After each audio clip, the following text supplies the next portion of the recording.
Chapter 8. Mr. Bennet had very often wished, before this period of his life, that, instead of spending his whole income, he had laid by an annual sum for the better provision of his children and of his wife if she survived him. He now wished it more than ever.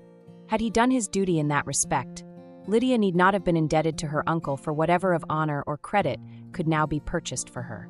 The satisfaction of prevailing on one of the most worthless young men in Great Britain to be her husband might then have rested in its proper place. He was seriously concerned that a cause of so little advantage to any one should be forwarded at the sole expense of his brother-in-law, and he was determined, if possible, to find out the extent of his assistance, and to discharge the obligation as soon as he could.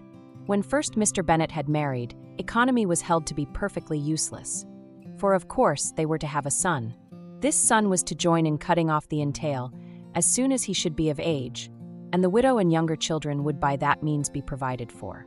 5 daughters successively entered the world, 14 but yet the son was to come, and Mrs. Bennet, for many years after Lydia's birth, had been certain that he would.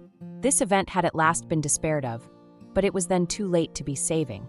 Mrs. Bennet had no turn for economy, and her husband's love of independence had alone prevented their exceeding their income. £5,000 was settled by marriage articles on Mrs. Bennet and the children, but in what proportions it should be divided amongst the latter depended on the will of the parents. This was one point, with regard to Lydia at least, which was now to be settled, and Mr. Bennet could have no hesitation in acceding to the proposal before him. In terms of grateful acknowledgment for the kindness of his brother, though expressed most concisely, he then delivered on paper his perfect approbation of all that was done, and his willingness to fulfill the engagements that had been made for him.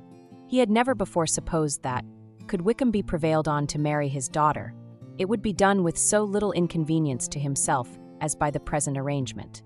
He would scarcely be £10 a year the loser by the 100 that was to be paid them, for, what with her board and pocket allowance and the continual presents in money which passed to her through her mother's hands, Lydia's expenses had been very little within that sum. That it would be done with such trifling exertion on his side, too, was another very welcome surprise, for his chief wish at present was to have as little trouble in the business as possible. When the first transports of rage which had produced his activity in seeking her were over, he naturally returned to all his former indolence. His letter was soon dispatched, for though dilatory in undertaking business, he was quick in its execution. He begged to know further particulars of what he was indebted to his brother, but was too angry with Lydia to send any message to her. The good news quickly spread through the house, and with proportionate speed through the neighborhood. It was borne in the latter with decent philosophy. To be sure, it would have been more for the advantage of conversation had Miss Lydia Bennet come upon B.G. the town, or, as the happiest alternative, been secluded from the world in some distant farmhouse. But there was much to be talked of in marrying her, and the good-natured wishes for her well-doing, which had proceeded before from all the spiteful old ladies in Meryton, lost but little of their spirit in this change of circumstances, because with such a husband her misery was considered certain. It was a fortnight since Mrs. Bennet had been downstairs, but on this happy day she again took her seat at the head of her table, and in spirits oppressively high.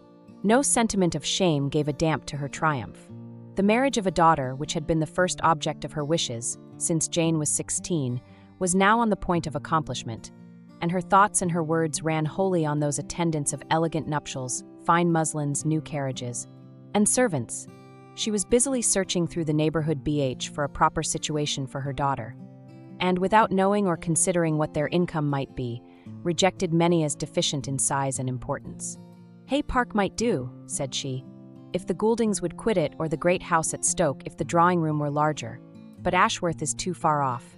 I could not bear to have her 10 miles from me, and as for Purvis Lodge, the attics are dreadful. Her husband allowed her to talk on without interruption, while the servants remained. But when they had withdrawn, he said to her, "Mrs. Bennet, before you take any or all of these houses for your son and daughter, let us come to a right understanding. Into one house in this neighborhood they shall never have admittance. I will not encourage the imprudence of either, by receiving them at Longbourn." A long dispute followed this declaration, but Mr. Bennet was firm. It soon led to another, and Mrs. Bennet found, with amazement and horror, that her husband would not advance a guinea to buy clothes for his daughter. He protested that she should receive from him no mark of affection whatever on the occasion. Mrs. Bennet could hardly comprehend it. that his anger could be carried to such a point of inconceivable resentment as to refuse his daughter a privilege, without which her marriage would scarcely seem valid, exceeded all that she could believe possible. She was more alive to the disgrace, which her want of new clothes must reflect on her daughter's nuptials, than to any sense of shame at her eloping and living with Wickham a fortnight before they took place. Elizabeth was now most heartily sorry that she had, from the distress of the moment, been led to make Mr. Darcy acquainted with their fears for her sister. For since her marriage would so shortly give the proper termination to the elopement, they might hope to conceal its unfavorable beginning from all those who were not immediately on the spot. She had no fear of it spreading farther, through his means.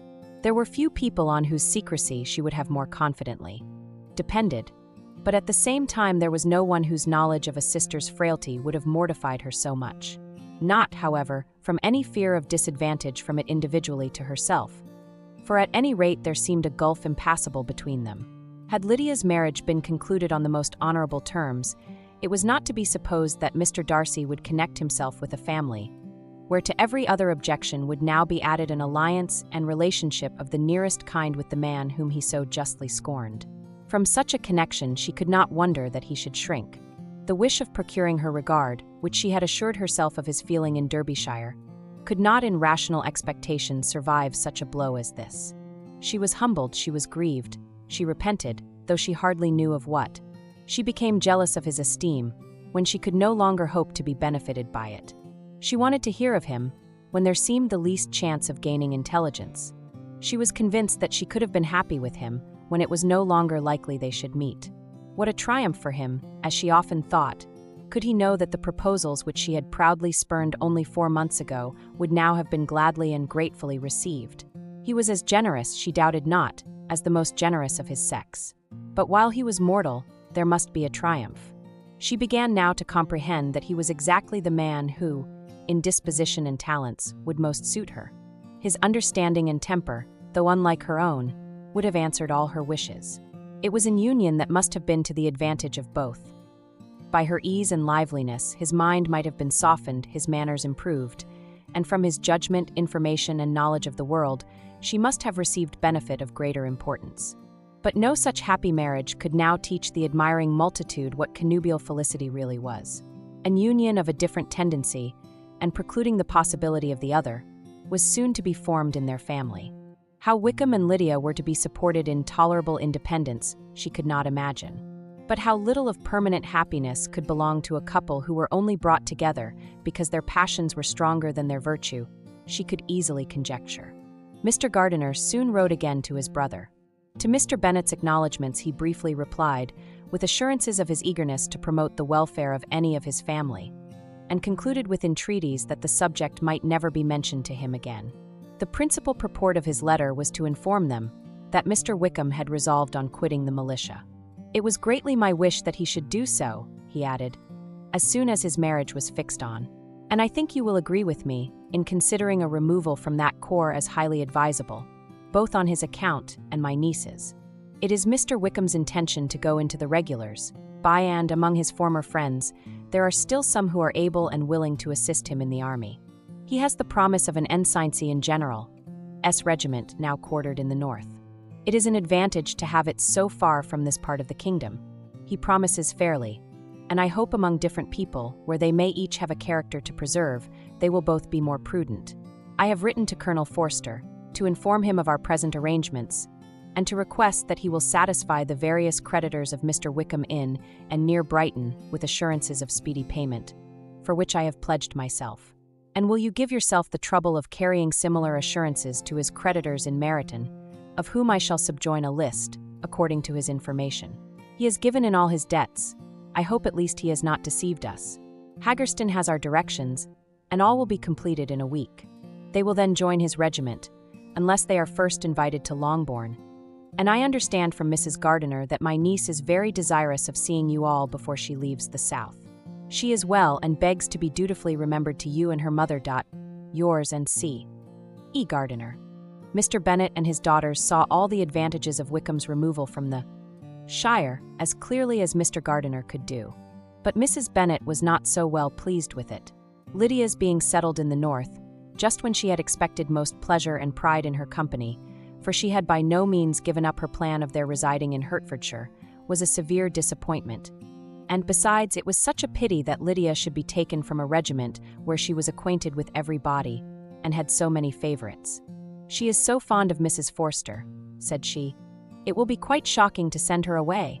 And there are several of the young men, too, that she likes very much. The officers may not be so pleasant in General's regiment."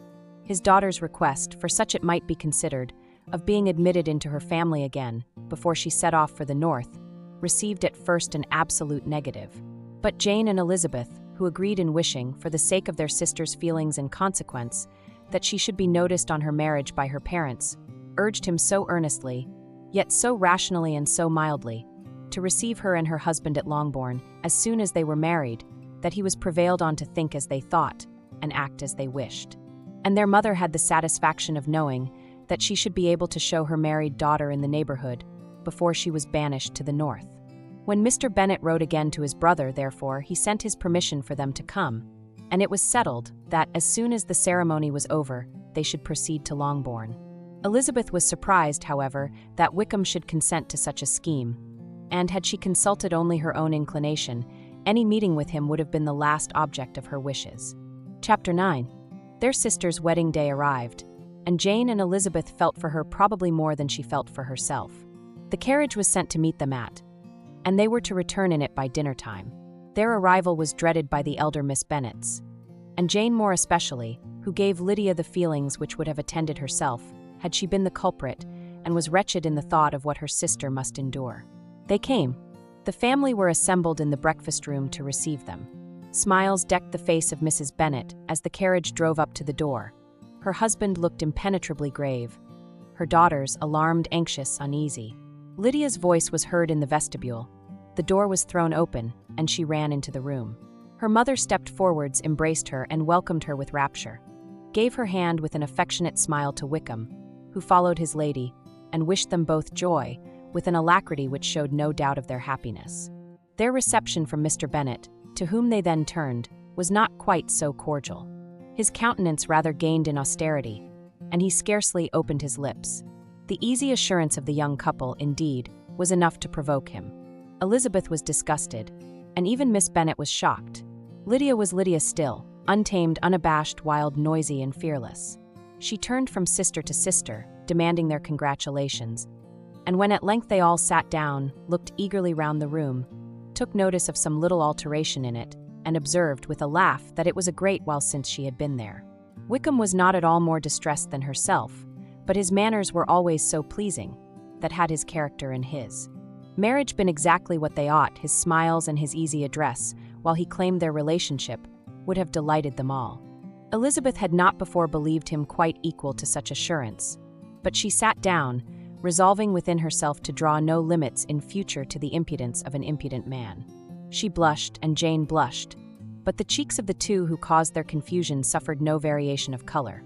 There was no want of discourse.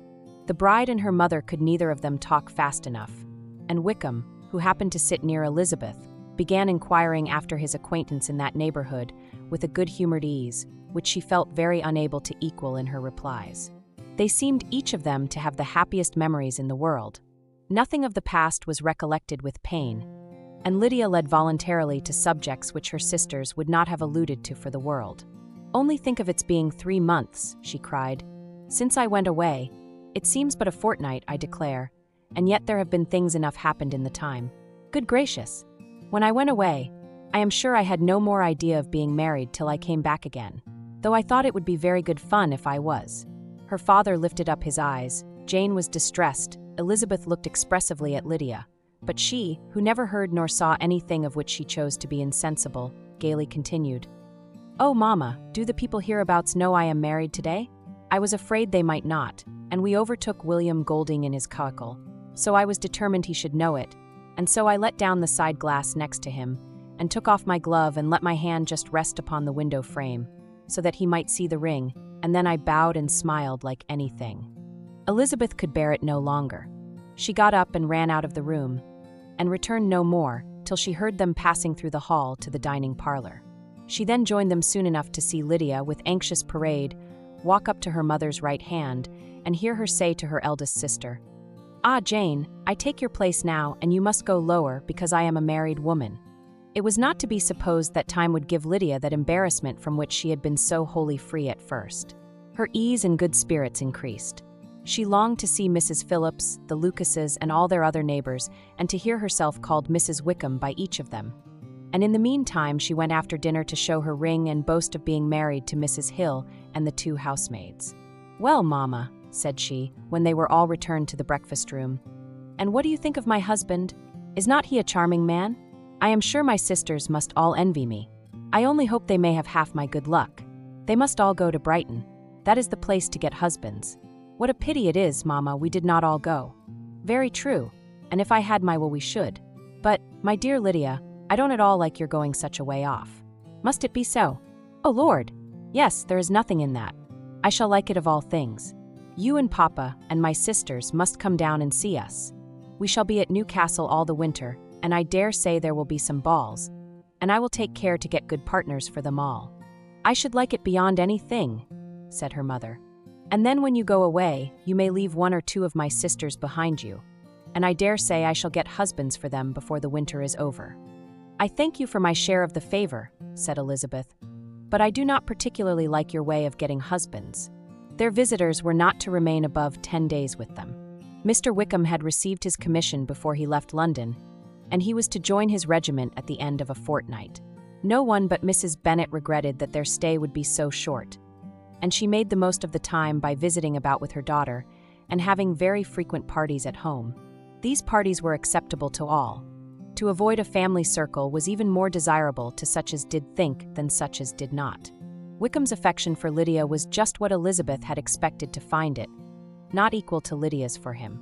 She had scarcely needed her present observation to be satisfied, from the reason of things, that their elopement had been brought on by the strength of her love rather than by his. And she would have wondered why, without violently caring for her, he chose to elope with her at all, had she not felt certain that his flight was rendered necessary by distress of circumstances. And if that were the case, he was not the young man to resist an opportunity of having a companion. Lydia was exceedingly fond of him. He was her dear Wickham on every occasion. No one was to be put in competition with him. He did everything best in the world, and she was sure he would kill more birds on the 1st of September than anybody else in the country.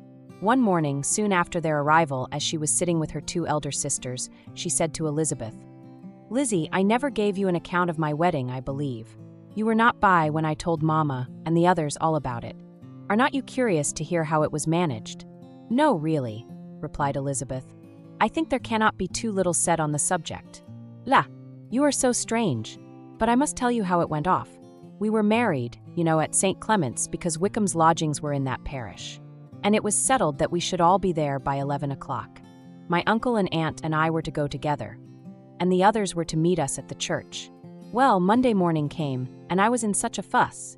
I was so afraid, that something would happen to put it off, and then I should have gone quite distracted.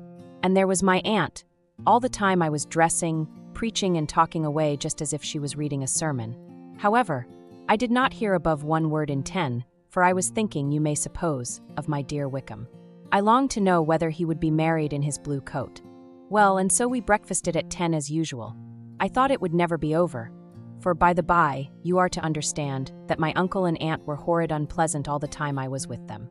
If you'll believe me, I did not once put my foot out of doors, though I was there a fortnight. Not one party or scheme or anything. To be sure, London was rather thin, but however, the little theatre BJ was open.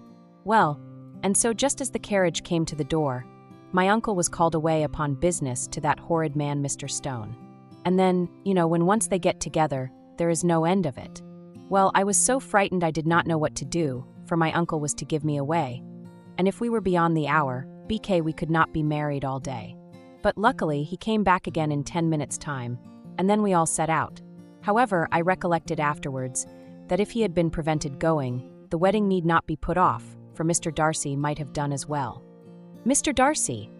repeated Elizabeth in utter amazement. "Oh yes, he was to come there with Wickham, But gracious me, I quite forgot. I ought not to have said a word about it. I promised them so faithfully. What will Wickham say? It was to be such a secret." "If it was to be a secret," said Jane, "say not another word on the subject." You may depend upon my seeking no further." "Oh, certainly," said Elizabeth, though burning with curiosity. "We will ask you no questions." "Thank you," said Lydia. "For if you did, I should certainly tell you all, and then Wickham would be so angry." On such encouragement to ask, Elizabeth was forced to put it out of her power by running away. But to live in ignorance on such a point was impossible. Or at least it was impossible not to try for information. Mr. Darcy had been at her sister's wedding. It was exactly a scene, and exactly among people where he had apparently least to do, and least temptation to go. Conjectures as to the meaning of it, rapid and wild, hurried into her brain, but she was satisfied with none. Those that best pleased her, as placing his conduct in the noblest light, seemed most improbable. She could not bear such suspense, and hastily seizing a sheet of paper, wrote a short letter to her aunt, to request an explanation of what Lydia had dropped, if it were compatible with the secrecy which had been intended. "You may readily comprehend," she added, "what my curiosity must be to know how a person unconnected with any of us, and comparatively speaking, a stranger to our family, should have been amongst you at such a time. Pray write instantly, and let me understand it, unless it is, for very cogent reasons, to remain in the secrecy which Lydia seems to think necessary, and then I must endeavor to be satisfied with ignorance. Not that I shall, though," she added to herself, and she finished the letter. "And, my dear aunt, if you do not tell me in an honorable manner, I shall certainly be reduced to tricks and stratagems to find it out." Jane's delicate sense of honor would not allow her to speak to Elizabeth privately of what Lydia had let fall. Elizabeth was glad of it. Till it appeared whether her inquiries would receive any satisfaction, she had rather be without a confidant. Chapter 10. Elizabeth had the satisfaction of receiving an answer to her letter as soon as she possibly could. She was no sooner in possession of it than, hurrying into the little copse, where she was least likely to be interrupted, she sat down on one of the benches and prepared to be happy, for the length of the letter convinced her that it did not contain a denial. Grasachich Street, September 6th. My dear niece, I have just received your letter, and shall devote this whole morning to answering it, as I foresee that a little writing will not comprise what I have to tell you. I must confess myself surprised by your application. I did not expect it from you. Don't think me angry, however, for I only mean to let you know that I had not imagined such inquiries to be necessary on your side. If you do not choose to understand me, forgive my impertinence. Your uncle is as much surprised as I am, and nothing but the belief of your being a party concerned would have allowed him to act as he has done. But if you are really innocent and ignorant, I must be more explicit. On the very day of my coming home from Longbourn, your uncle had a most unexpected visitor. Mr. Darcy called and was shut up with him several hours. It was all over before I arrived, so my curiosity was not so dreadfully racked as yours seems to have been. He came to tell Mr. Gardiner that he had found out where your sister and Mr. Wickham were, and that he had seen and talked with them both, Wickham repeatedly, Lydia once. From what I can collect, he left Derbyshire only one day after ourselves, and came to town with the resolution of hunting for them. The motive professed was his conviction of its being owing to himself that Wickham's worthlessness had not been so well known as to make it impossible for any young woman of character to love or confide in him. He generously imputed the whole to his mistaken pride, and confessed that he had before thought it beneath him to lay his private actions open to the world. His character was to speak for itself. He called it, therefore, his duty to step forward and endeavor to remedy an evil which had been brought on by himself. If he had another motive, I am sure it would never disgrace him. He had been some days in town before he was able to discover them, but he had something to direct his search, which was more than we had, and the consciousness of this was another reason for his resolving to follow us. There is a lady, it seems a Mrs. Young, who was some time ago governess to Miss Darcy, and was dismissed from her charge on some cause of disapprobation, though he did not say what. She then took a large house in BL Edward Street, and has since maintained herself by letting lodgings. This Mrs. Young was, he knew, intimately acquainted with Wickham, and he went to her for intelligence of him as soon as he got to town. But it was 2 or 3 days before he could get from her what he wanted. She would not betray her trust, I suppose, without bribery and corruption, for she really did know where her friend was to be found. Wickham, indeed, had gone to her on their first arrival in London, and had she been able to receive them into her house, they would have taken up their abode with her. At length, however, our kind friend procured the wished-for direction. They were in street. He saw Wickham, and afterwards insisted on seeing Lydia. His first object with her, he acknowledged, had been to persuade her to quit her present disgraceful situation and return to her friends as soon as they could be prevailed on to receive her, offering his assistance as far as it would go. But he found Lydia absolutely resolved on remaining where she was. She cared for none of her friends. She wanted no help of his. She would not hear of leaving Wickham. She was sure they should be married some time or other, and it did not much signify when. Since such were her feelings, it only remained, he thought, to secure and expedite a marriage, which, in his very first conversation with Wickham, he easily learnt had never been his design. He confessed himself obliged to leave the regiment on account of some debts of honor which were very pressing, and scrupled not to lay all the ill consequences of Lydia's flight on her own folly alone. He meant to resign his commission immediately, and as to his future situation, he could conjecture very little about it. He must go somewhere, but he did not know where, and he knew he should have nothing to live on. Mr. Darcy asked why he did not marry your sister at once. Though Mr. Bennet was not imagined to be very rich, he would have been able to do something for him, and his situation must have been benefited by marriage. But he found, in reply to this question, that Wickham still cherished the hope of more effectually making his fortune by marriage in some other country. Under such circumstances, however, he was not likely to be proof against the temptation of immediate relief. They met several times, for there was much to be discussed. Wickham, of course, wanted more than he could get, but at length was reduced to be reasonable.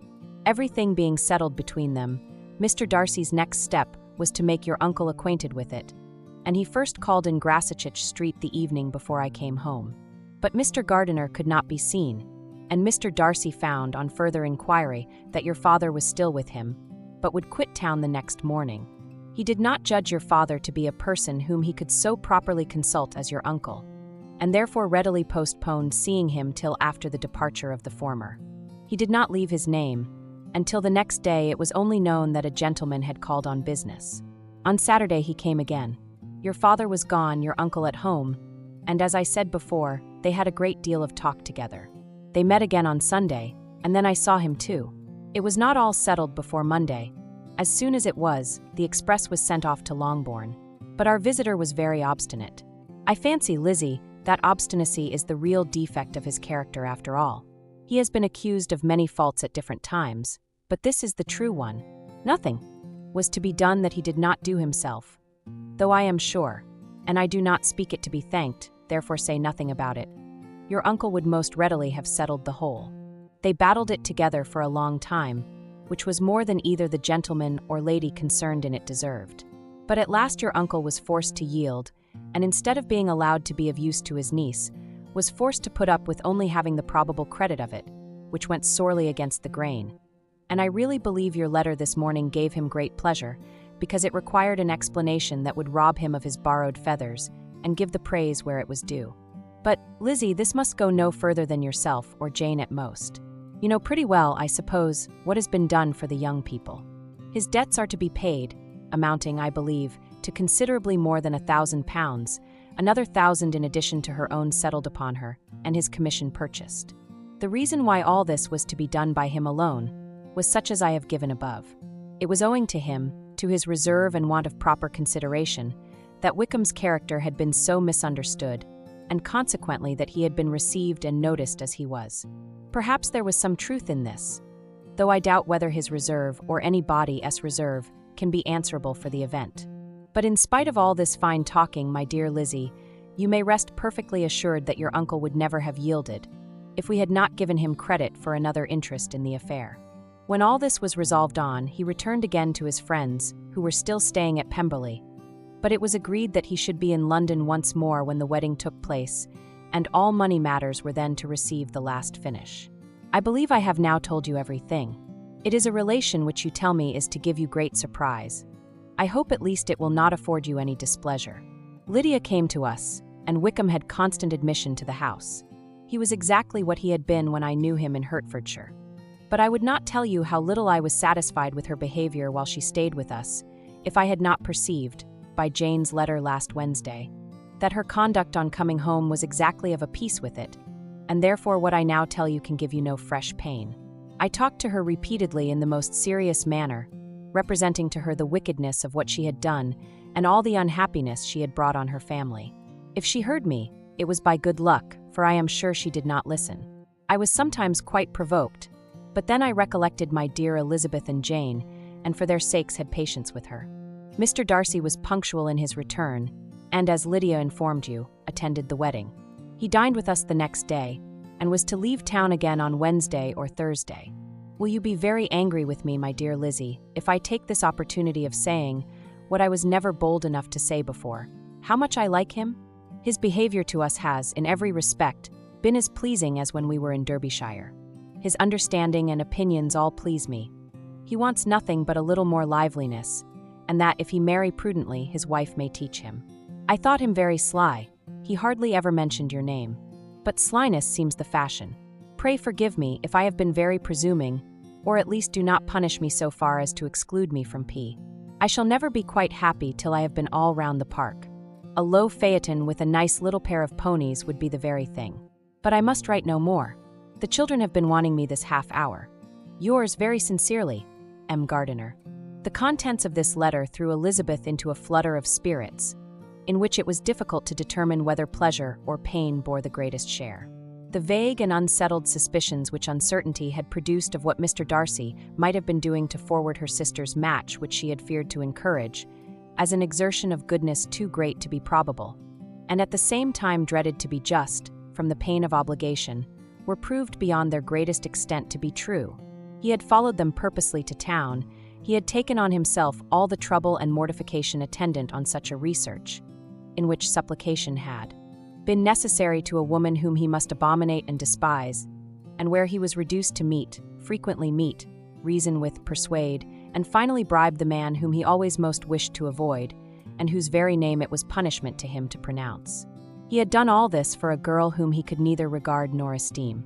Her heart did whisper that he had done it for her, but it was a hope shortly checked by other considerations, and she soon felt that even her vanity was insufficient, when required to depend on his affection for her, for a woman who had already refused him, as able to overcome a sentiment so natural as abhorrence against relationship with Wickham.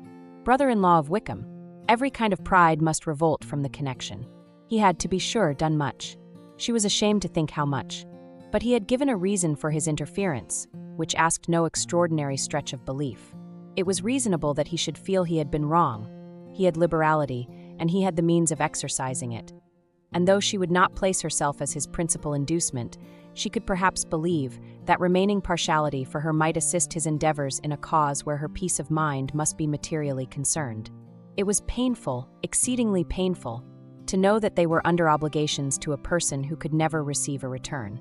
They owed the restoration of Lydia, her character, everything to him.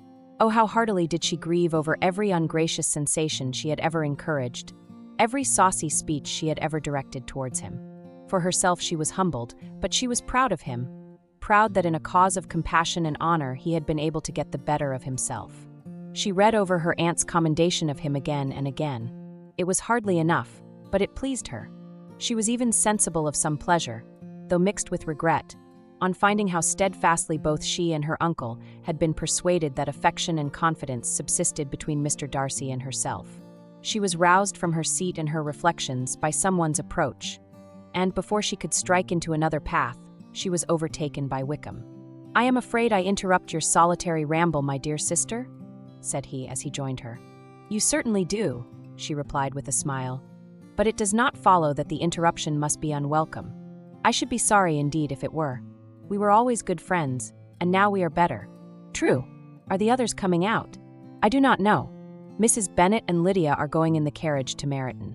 And so, my dear sister, I find from our uncle and aunt that you have actually seen Pemberley." She replied in the affirmative. "I almost envy you the pleasure, and yet I believe it would be too much for me, or else I could take it in my way to Newcastle. And you saw the old housekeeper, I suppose? Poor Reynolds, she was always very fond of me. But of course she did not mention my name to you." "Yes, she did. And what did she say?" "That you were gone into the army, and she was afraid had not turned out well. At such a distance as that, things are strangely misrepresented." "Certainly," he replied, biting his lips. Elizabeth hoped she had silenced him, but he soon afterwards said, "I was surprised to see Darcy in town last month. We passed each other several times. I wonder what he can be doing there. Perhaps preparing for his marriage with Miss de Bourgh, said Elizabeth. "It must be something particular to take him there at this time of year." "Undoubtedly. Did you see him while you were at Lambton? I thought I understood from the gardeners that you had." "Yes, he introduced us to his sister." "And do you like her?" "Very much. I have heard, indeed, that she is uncommonly improved within this year or two. When I last saw her, she was not very promising." "I am very glad you liked her. I hope she will turn out well." "I dare say she will. She has got over the most trying age." "Did you go by the village of Kimpton?" "I do not recollect that we did. I mention it because it is the living which I ought to have had. A most delightful place. Excellent parsonage house. It would have suited me in every respect." "How should you have liked making sermons?" "Exceedingly well. I should have considered it as part of my duty, and the exertion would soon have been nothing. One ought not to repine, but to be sure it would have been such a thing for me. The quiet, the retirement of such a life, would have answered all my ideas of happiness. But it was not to be. Did you ever hear Darcy mention the circumstance when you were in Kent? I have heard from authority, which I thought is good, that it was left you conditionally only, and at the will of the present patron." "You have? Yes, there was something in that. I told you so from the first, you may remember. I did hear, too, that there was a time when sermon-making was not so palatable to you as it seems to be at present, that you actually declared your resolution of never taking orders, and that the business had been compromised accordingly." "You did, and it was not wholly without foundation. You may remember what I told you on that point, when first we talked of it." They were now almost at the door of the house, for she had walked fast to get rid of him, and unwilling, for her sister's sake, to provoke him, she only said in reply with a good-humoured smile, "Come, Mr. Wickham, we are brother and sister, you know. Do not let us quarrel about the past. In future, I hope we shall be always of one mind." She held out her hand. He kissed it with affectionate gallantry, though he hardly knew how to look, and they entered the house. Chapter 11. Mr. Wickham was so perfectly satisfied with this conversation that he never again distressed himself or provoked his dear sister Elizabeth by introducing the subject of it, and she was pleased to find that she had said enough to keep him quiet.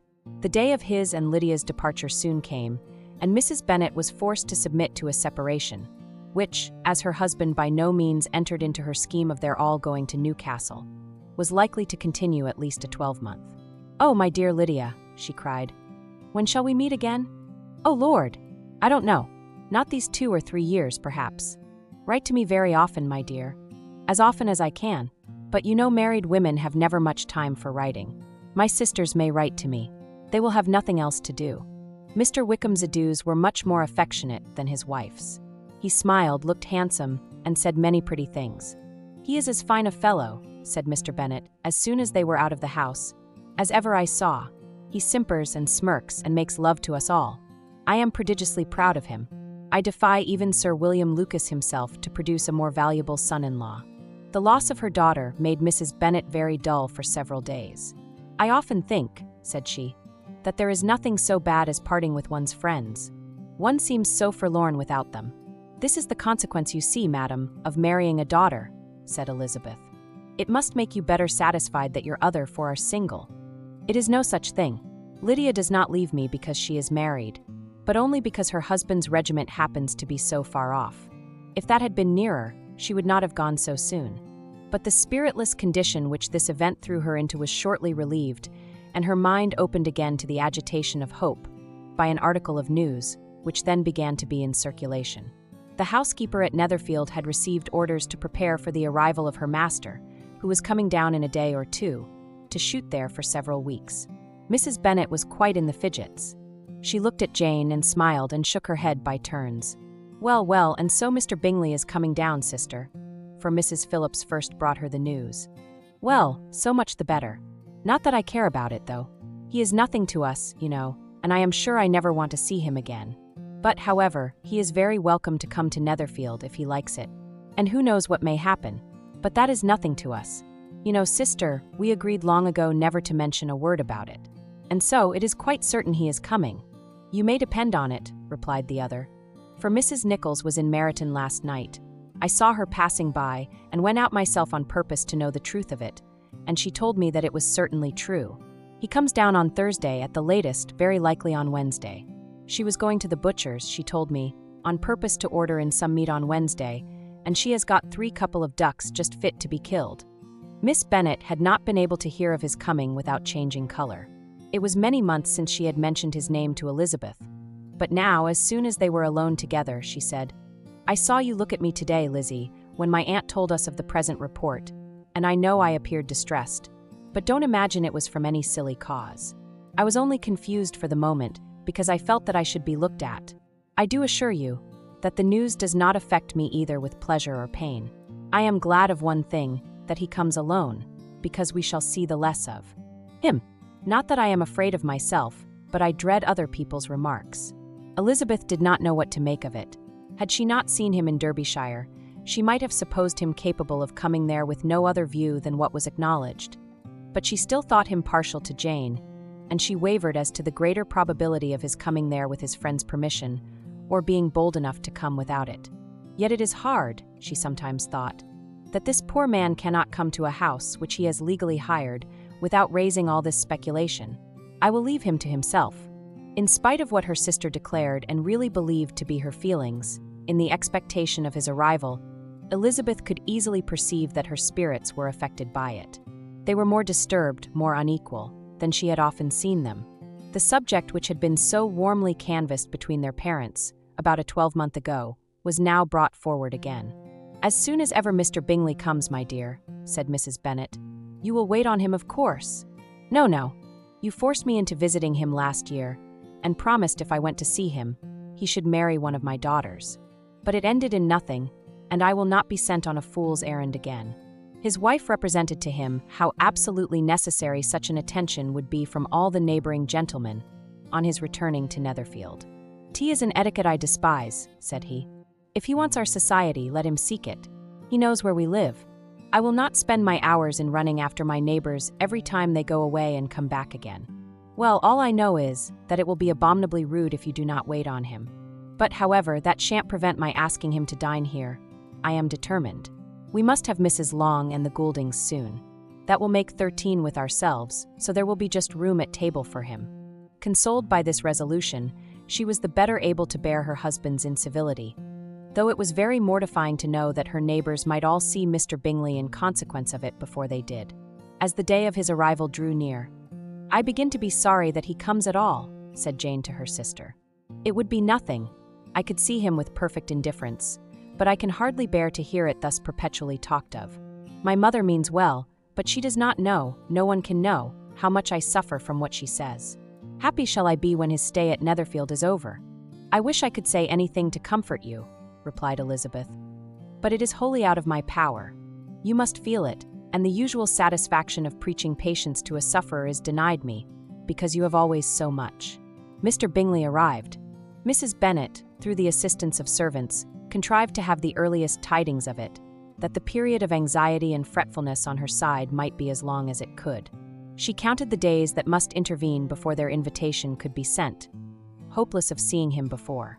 But on the third morning after his arrival in Hertfordshire, she saw him from her dressing-room window enter the paddock and ride towards the house. Her daughters were eagerly called to partake of her joy. Jane resolutely kept her place at the table, but Elizabeth, to satisfy her mother, went to the window. She looked. She saw Mr. Darcy with him, and sat down again by her sister. "There is a gentleman with him, mamma," said Kitty. "Who can it be?" "Some acquaintance or other, my dear, I suppose. I am sure I do not know." "La," replied Kitty, "it looks just like that man that used to be with him before. Mr. What's his name, that tall, proud man." "Good gracious, Mr. Darcy. And so it does, I vow. Well, any friend of Mr. Bingley's will always be welcome here, to be sure, but else I must say that I hate the very sight of him." Jane looked at Elizabeth with surprise and concern. She knew but little of their meeting in Derbyshire, and therefore felt for the awkwardness which must attend her sister, in seeing him almost for the first time after receiving his explanatory letter. Both sisters were uncomfortable enough. Each felt for the other, and of course for themselves, and their mother talked on of her dislike of Mr. Darcy, and her resolution to be civil to him only as Mr. Bingley's friend, without being heard by either of them. But Elizabeth had sources of uneasiness which could not be suspected by Jane, to whom she had never yet had courage to show Mrs. Gardiner's letter, or to relate her own change of sentiment towards him. To Jane, he could be only a man whose proposals she had refused, and whose merits she had undervalued. But to her own more extensive information, He was the person to whom the whole family were indebted for the first of benefits, and whom she regarded herself with an interest, if not quite so tender, at least as reasonable and just, as what Jane felt for Bingley. Her astonishment at his coming to Netherfield, to Longbourn, and voluntarily seeking her again, was almost equal to what she had known on first witnessing his altered behavior in Derbyshire. The color which had been driven from her face returned for half a minute with an additional glow, and a smile of delight added luster to her eyes, as she thought for that space of time that his affection and wishes must still be unshaken. But she would not be secure. "Let me first see how he behaves," said she. "It will then be early enough for expectation." She sat intently at work, striving to be composed, and without daring to lift up her eyes, till anxious curiosity carried them to the face of her sister, as the servant was approaching the door. Jane looked a little paler than usual, but more sedate than Elizabeth had expected. On the gentleman's appearing, her color increased. Yet she received them with tolerable ease, and with a propriety of behavior equally free from any symptom of resentment or any unnecessary complaisance.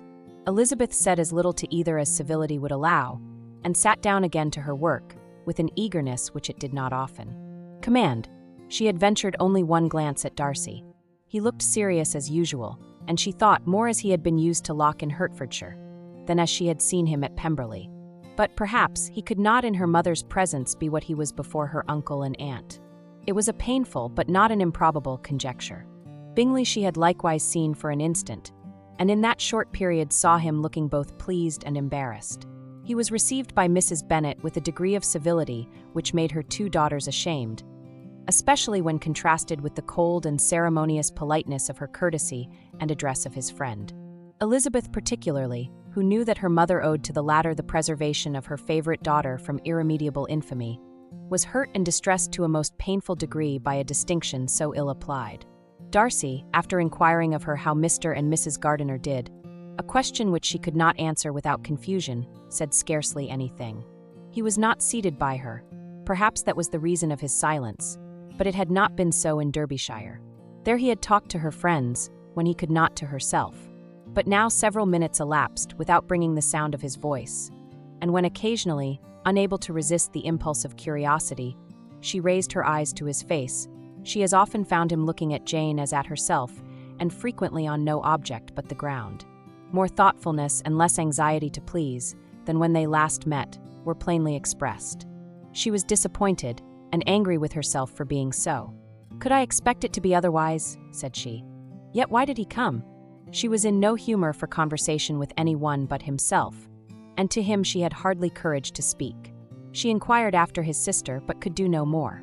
"It is a long time, Mr. Bingley, since you went away," said Mrs. Bennet. He readily agreed to it. "I began to be afraid you would never come back again. People did say you meant to quit the place entirely at Michaelmas. But, however, I hope it is not true. A great many changes have happened in the neighborhood since you went away. Miss Lucas is married and settled, and one of my own daughters. I suppose you have heard of it. Indeed, you must have seen it in the papers. It was in the Times and the Courier, I know, though it was not put in as it ought to be. It was only said, 'Lately George Wickham, Esq. to Miss Lydia Bennet,' without there being a syllable said of her father, or the place where she lived, or anything. It was my brother Gardiner's drawing up, too, and I wonder how he came to make such an awkward business of it. Did you see it?" Bingley replied that he did, and made his congratulations. Elizabeth dared not lift up her eyes. How Mr. Darcy looked, therefore, she could not tell. "It is a delightful thing, to be sure, to have a daughter well married," continued her mother. "But at the same time, Mr. Bingley, it is very hard to have her taken away from me. They are gone down to Newcastle, a place quite northward, it seems, and there they are to stay, I do not know how long. His regiment is there, for I suppose you have heard of his leaving the shire, and of his being gone into the regulars. Thank heaven! He has some friends, though perhaps not so many as he deserves." Elizabeth, who knew this to be levelled at Mr. Darcy, was in such misery of shame that she could hardly keep her seat. It drew from her, however, the exertion of speaking which nothing else had so effectually done before, and she asked Bingley whether he meant to make any stay in the country at present. "A few weeks, he believed. When you have killed all your own birds, Mr. Bingley," said her mother, "I beg you will come here and shoot as many as you please on Mr. Bennet's manor. I am sure he will be vastly happy to oblige you, and will save all the best of the coveys for you." Elizabeth's misery increased at such unnecessary, such officious attention. Were the same fair prospect to arise at present as had flattered them a year ago, everything, she was persuaded, would be hastening to the same vexatious conclusion. At that instant she felt that years of happiness could not make Jane or herself amends for moments of such painful confusion. "The first wish of my heart," said she to herself, "is never more to be in company with either of them. Their society can afford no pleasure that will atone for such wretchedness as this. Let me never see either one or the other again." Yet the misery, for which years of happiness were to offer no compensation, received soon afterwards material relief, from observing how much the beauty of her sister rekindled the admiration of her former lover. When first he came in, he had spoken to her but little, but every 5 minutes seemed to be giving her more of his attention. He found her as handsome as she had been last year, as good-natured, and as unaffected, though not quite so chatty. Jane was anxious that no difference should be perceived in her at all, and was really persuaded that she talked as much as ever. But her mind was so busily engaged that she did not always know when she was silent. When the gentleman rose to go away, Mrs. Bennet was mindful of her intended civility, and they were invited and engaged to dine at Longbourn in a few days' time. "You are quite a visit in my debt, Mr. Bingley," she added, "for when you went to town last winter, you promised to take a family dinner with us as soon as you returned. I have not forgot, you see, and I assure you I was very much disappointed that you did not come back and keep your engagement." Bingley looked a little silly at this reflection, and said something of his concern at having been prevented by business. They then went away. Mrs. Bennet had been strongly inclined to ask them to stay and dine there that day. But though she always kept a very good table, she did not think anything less than 2 courses could be good enough for a man on whom she had such anxious designs, or satisfy the appetite and pride of one who had 10,000 a year. Chapter 12. As soon as they were gone, Elizabeth walked out to recover her spirits, or, in other words, to dwell without interruption on those subjects that must deaden them more. Mr. Darcy's behavior astonished and vexed her. "Why, if he came only to be silent, grave, and indifferent," said she. "Did he come at all?" She could settle it in no way that gave her pleasure. "He could be still amiable, still pleasing to my uncle and aunt, when he was in town, and why not to me? If he fears me, why come hither? If he no longer cares for me, why silent? Teasing men. I will think no more about him." Her resolution was for a short time involuntarily kept by the approach of her sister, who joined her with a cheerful look which showed her better satisfied with their visitors than Elizabeth. "Now," said she, "that this first meeting is over, I feel perfectly easy. I know my own strength, and I shall never be embarrassed again by his coming. I am glad he dines here on Tuesday. It will then be publicly seen that on both sides we met only as common and indifferent acquaintance." "Yes, very indifferent indeed," said Elizabeth laughingly. "Oh, Jane, take care. My dear Lizzie, you cannot think me so weak as to be in danger now. I think you are in very great danger of making him as much in love with you as ever." They did not see the gentleman again till Tuesday, and Mrs. Bennet, in the meanwhile, was giving way to all the happy schemes, which the good humour and common politeness of Bingley, in half an hour's visit, had revived. On Tuesday there was a large party assembled at Longbourn, and the two who were most anxiously expected, to the credit of their punctuality as sportsmen, were in very good time. When they repaired to the dining-room, Elizabeth eagerly watched to see whether Bingley would take the place which, in all their former parties, had belonged to him by her sister. Her prudent mother, occupied by the same ideas, forbore to invite him to sit by herself. On entering the room, he seemed to hesitate, but Jane happened to look round, and happened to smile. It was decided. He placed himself by her. Elizabeth, with a triumphant sensation, looked towards his friend. He bore it with noble indifference, and she would have imagined that Bingley had received his sanction to be happy, had she not seen his eyes likewise turned towards Mr. Darcy, with an expression of half-laughing alarm. His behaviour to her sister was such during dinner-time as showed an admiration of her, which, though more guarded than formerly, persuaded Elizabeth that, if left wholly to himself, Jane's happiness and his own would be speedily secured. Though she dared not depend upon the consequence, she yet received pleasure from observing his behavior. It gave her all the animation that her spirits could boast, for she was in no cheerful humor. Mr. Darcy was almost as far from her as the table could divide them. He was on one side of her mother. She knew how little such a situation would give pleasure to either, or make either appear to advantage. She was not near enough to hear any of their discourse, but she could see how seldom they spoke to each other, and how formal and cold was their manner whenever they did. Her mother's ungraciousness made the sense of what they owed him more painful to Elizabeth's mind, and she would at times have given anything to be privileged to tell him that his kindness was neither unknown nor unfelt by the whole of the family. She was in hopes that the evening would afford some opportunity of bringing them together, that the whole of the visit would not pass away without enabling them to enter into something more of conversation than the mere ceremonious salutation attending his entrance. Anxious and uneasy, the period which passed in the drawing-room, before the gentleman came, was wearisome and dull to a degree that almost made her uncivil. She looked forward to their entrance as the point on which all her chance of pleasure for the evening must depend. "If he does not come to me then," said she, "I shall give him up forever." The gentleman came, and she thought he looked as if he would have answered her hopes. But alas! The ladies had crowded round the table, where Miss Bennet was making tea, and Elizabeth pouring out the coffee, in so close a confederacy that there was not a single vacancy near her which would admit of a chair.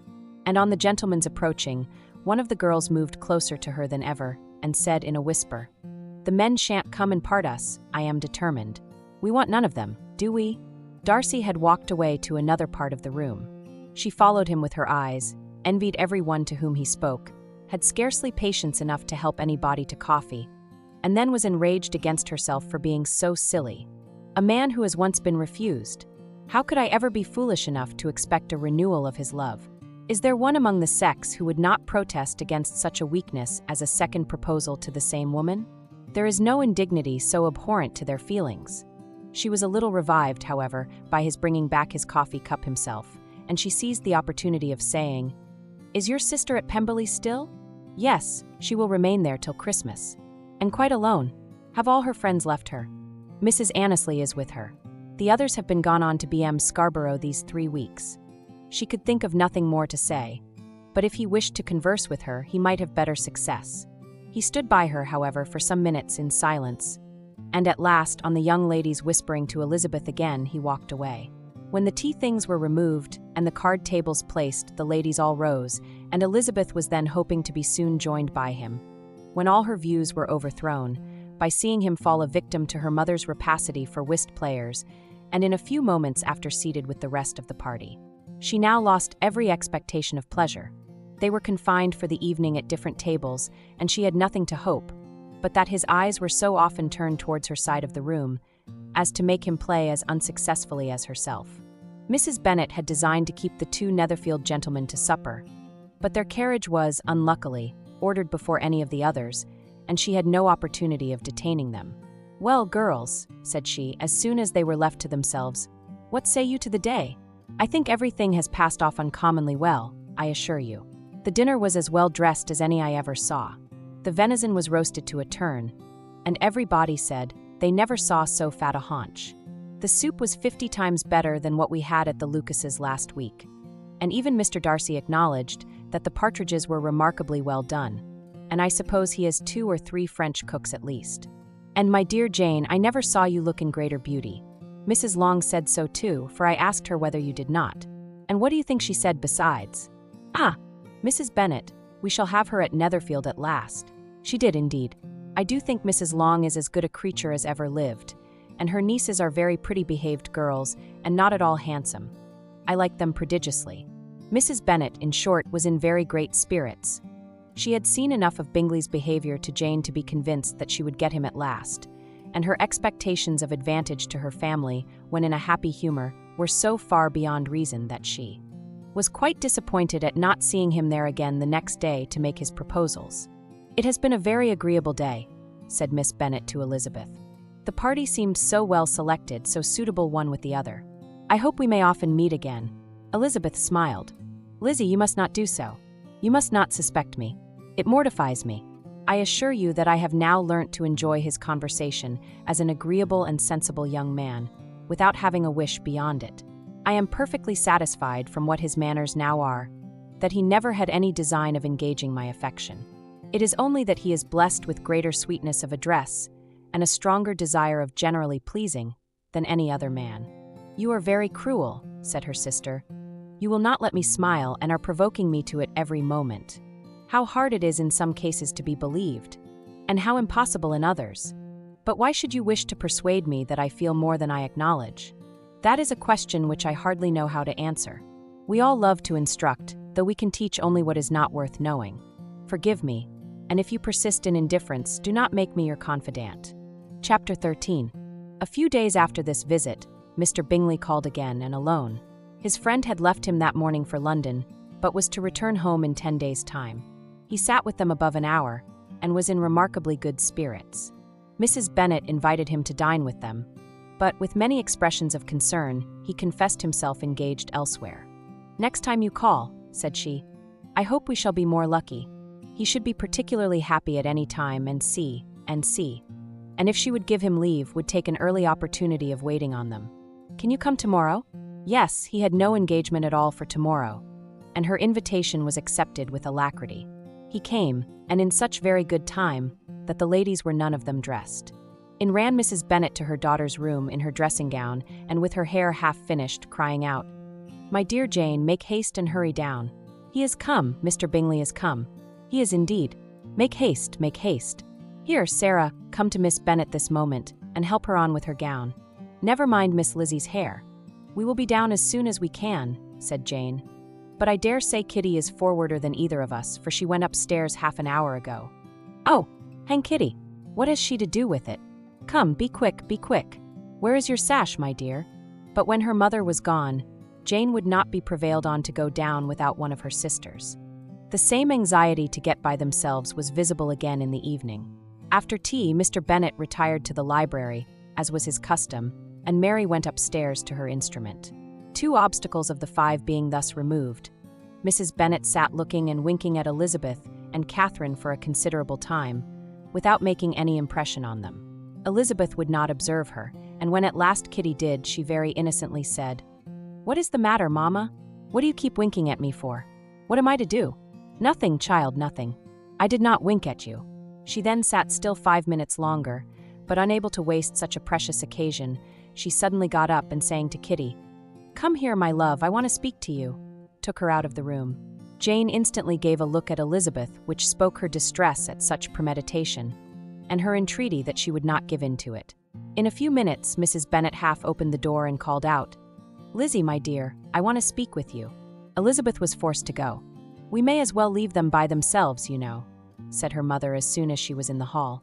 "Kitty and I are going upstairs to sit in my dressing room." Elizabeth made no attempt to reason with her mother, but remained quietly in the hall till she and Kitty were out of sight, then returned into the drawing room. Mrs. Bennet's schemes for this day were ineffectual. Bingley was everything that was charming, except the professed lover of her daughter. His ease and cheerfulness rendered him a most agreeable addition to their evening party, and he bore with the ill-judged officiousness of the mother, and heard all her silly remarks with a forbearance and command of countenance particularly grateful to the daughter. He scarcely needed an invitation to stay supper, and before he went away, an engagement was formed, chiefly through his own and Mrs. Bennet's means, for his coming next morning to shoot with her husband. After this day, Jane said no more of her indifference.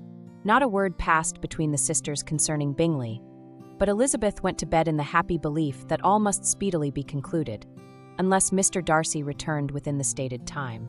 Seriously, however, she felt tolerably persuaded that all this must have taken place with that gentleman's concurrence. Bingley was punctual to his appointment, and he and Mr. Bennet spent the morning together, as had been agreed on. The latter was much more agreeable than his companion expected. There was nothing of presumption or folly in Bingley that could provoke his ridicule or disgust him into silence, and he was more communicative and less eccentric than the other had ever seen him. Bingley, of course, returned with him to dinner, and in the evening Mrs. Bennet's invention was again at work to get everybody away from him and her daughter. Elizabeth, who had a letter to write, went into the breakfast room for that purpose soon after tea. For as the others were all going to sit down to cards, she could not be wanted to counteract her mother's schemes. But on her returning to the drawing-room, when her letter was finished, she saw, to her infinite surprise, there was reason to fear that her mother had been too ingenious for her. On opening the door, she perceived her sister and Bingley standing together over the hearth, as if engaged in earnest conversation. And had this led to no suspicion, the faces of both, as they hastily turned round and moved away from each other, would have told it all. Their situation was awkward enough, but hers she thought was still worse. Not a syllable was uttered by either, and Elizabeth was on the point of going away again, when Bingley, who as well as the other had sat down, suddenly rose and, whispering a few words to her sister, ran out of the room. Jane could have no reserves from Elizabeth, where confidence would give pleasure, and instantly embracing her, acknowledged with the liveliest emotion that she was the happiest creature in the world. "'Tis too much," she added, "by far too much. I do not deserve it. Oh, why is not everybody as happy?" Elizabeth's congratulations were given with a sincerity, a warmth, a delight which words could but poorly express. Every sentence of kindness was a fresh source of happiness to Jane. But she would not allow herself to stay with her sister, or say half that remained to be said, for the present. "I must go instantly to my mother," she cried. "I would not on any account trifle with her affectionate solicitude, or allow her to hear it from any one but myself. He is gone to my father already. Oh, Lizzie, to know that what I have to relate will give such pleasure to all my dear family. How shall I bear so much happiness?" She then hastened away to her mother, who had purposely broken up the card party, and was sitting upstairs with Kitty. Elizabeth, who was left by herself, now smiled at the rapidity and ease with which an affair was finally settled, that had given them so many previous months of surprise and vexation. "And this," said she, "is the end of all his friends' anxious circumspection, of all his sister's falsehood and contrivance, the happiest, wisest, and most reasonable end." In a few minutes she was joined by Bingley, whose conference with her father had been short and to the purpose. "Where is your sister?" said he hastily as he opened the door. "With my mother upstairs. She will be down in a moment, I dare say." He then shut the door, and coming up to her, claimed the good wishes and affection of a sister. Elizabeth honestly and heartily expressed her delight in the prospect of their relationship. They shook hands with great cordiality, and then, till her sister came down, she had to listen to all he had to say of his own happiness and of Jane's perfections. And in spite of his being a lover, Elizabeth really believed all his expectations of felicity to be rationally founded, because they had for basis the excellent understanding and excellent disposition of Jane, and a general similarity of feeling and taste between her and himself. It was an evening of no common delight to them all. The satisfaction of Miss Bennet's mind gave such a glow of sweet animation to her face, as made her look handsomer than ever. Kitty simpered and smiled, and hoped her turn was coming soon. Mrs. Bennet could not give her consent, or speak her approbation in terms warm enough to satisfy her feelings, though she talked to Bingley of nothing else, for half an hour, and when Mr. Bennet joined them at supper, his voice and manner plainly showed how really happy he was. Not a word, however, passed his lips in allusion to it till their visitor took his leave for the night. But as soon as he was gone, he turned to his daughter and said, "Jane, I congratulate you. You will be a very happy woman." Jane went to him instantly, kissed him, and thanked him for his goodness. "You are a good girl," he replied, "and I have great pleasure in thinking you will be so happily settled. I have not a doubt of your doing very well together. Your tempers are by no means unlike. You are each of you so complying that nothing will ever be resolved on, so easy that every servant will cheat you, and so generous that you will always exceed your income. I hope not so. Imprudence or thoughtlessness in money matters would be unpardonable in me. Exceed their income? My dear Mr. Bennet," cried his wife, "what are you talking of? Why, he has 4,000 or 5,000 a year, and very likely more." Then addressing her daughter, "Oh, my dear, dear Jane, I am so happy. I am sure I shan't get a wink of sleep all night. I knew how it would be. I always said it must be so. At last. I was sure you could not be so beautiful for nothing. I remember, as soon as ever I saw him, when he first came into Hertfordshire last year, I thought how likely it was that you should come together. Oh, he is the handsomest young man that ever was seen. Wickham, Lydia were all forgotten." Jane was beyond competition her favorite child. At that moment she cared for no other. Her younger sisters soon began to make interest with her for objects of happiness which she might in future be able to dispense. Mary petitioned for the use of the library at Netherfield, and Kitty begged very hard for a few balls there every winter. Bingley, from this time, was of course a daily visitor at Longbourn, coming frequently before breakfast, and always remaining till after supper, unless when some barbarous neighbor who could not be enough detested had given him an invitation to dinner, which he thought himself obliged to accept. Elizabeth had now but little time for conversation with her sister, for while he was present Jane had no attention to bestow on anyone else, but she found herself considerably useful to both of them, in those hours of separation that must sometimes occur. In the absence of Jane, he always attached himself to Elizabeth for the pleasure of talking of her. And when Bingley was gone, Jane constantly sought the same means of relief. "He has made me so happy," said she one evening, "by telling me that he was totally ignorant of my being in town last spring. I had not believed it possible." "I suspected as much," replied Elizabeth. "But how did he account for it?" "It must have been his sister's doing. They were certainly no friends to his acquaintance with me, which I cannot wonder at, since he might have chosen so much more advantageously in many respects. But when they see, as I trust they will, that their brother is happy with me, they will learn to be contented, and we shall be on good terms again, though we can never be what we once were to each other." "That is the most unforgiving speech," said Elizabeth, "that I ever heard you utter. Good girl! It would vex me, indeed, to see you again the dupe of Miss Bingley's pretended regard. Would you believe it, Lizzie, that when he went to town last November he really loved me, and nothing but a persuasion of my being indifferent would have prevented his coming down again? He made a little mistake, to be sure, but it is to the credit of his modesty." This naturally introduced a panegyric from Jane on his diffidence, and the little value he put on his own good qualities. Elizabeth was pleased to find that he had not betrayed the interference of his friend, for though Jane had the most generous and forgiving heart in the world, she knew it was a circumstance which most prejudiced her against him. "I am certainly the most fortunate creature that ever existed," cried Jane. "Oh, Lizzie, why am I thus singled from my family and blessed above them all? If I could but see you as happy! If there were but such another man for you! If you were to give me 40 such men, I never could be so happy as you. Till I have your disposition, your goodness, I never can have your happiness. No, let me shift for myself, and perhaps, if I have very good luck, I may meet with another Mr. Collins in time." The situation of affairs in the Longbourn family could not be long a secret. Mrs. Bennet was privileged to whisper it to Mrs. Phillips, and she ventured, without any permission, to do the same by all her neighbours in Meryton. The Bennets were speedily pronounced to be the luckiest family in the world. Though only a few weeks before, when Lydia had first run away, they had been generally proved to be marked out for misfortune. Chapter 14. One morning, about a week after Bingley's engagement with Jane had been formed, as he and the females of the family were sitting together in the dining room, their attention was suddenly drawn to the window by the sound of a carriage, and they perceived a chaise and 4 driving up the lawn. It was too early in the morning for visitors, and besides, the equipage did not answer to that of any of their neighbours. The horses were post, and neither the carriage nor the livery of the servant who preceded it were familiar to them.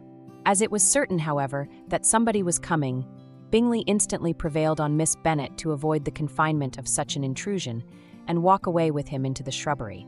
They both set off, and the conjectures of the remaining 3 continued, though with little satisfaction, till the door was thrown open, and their visitor entered.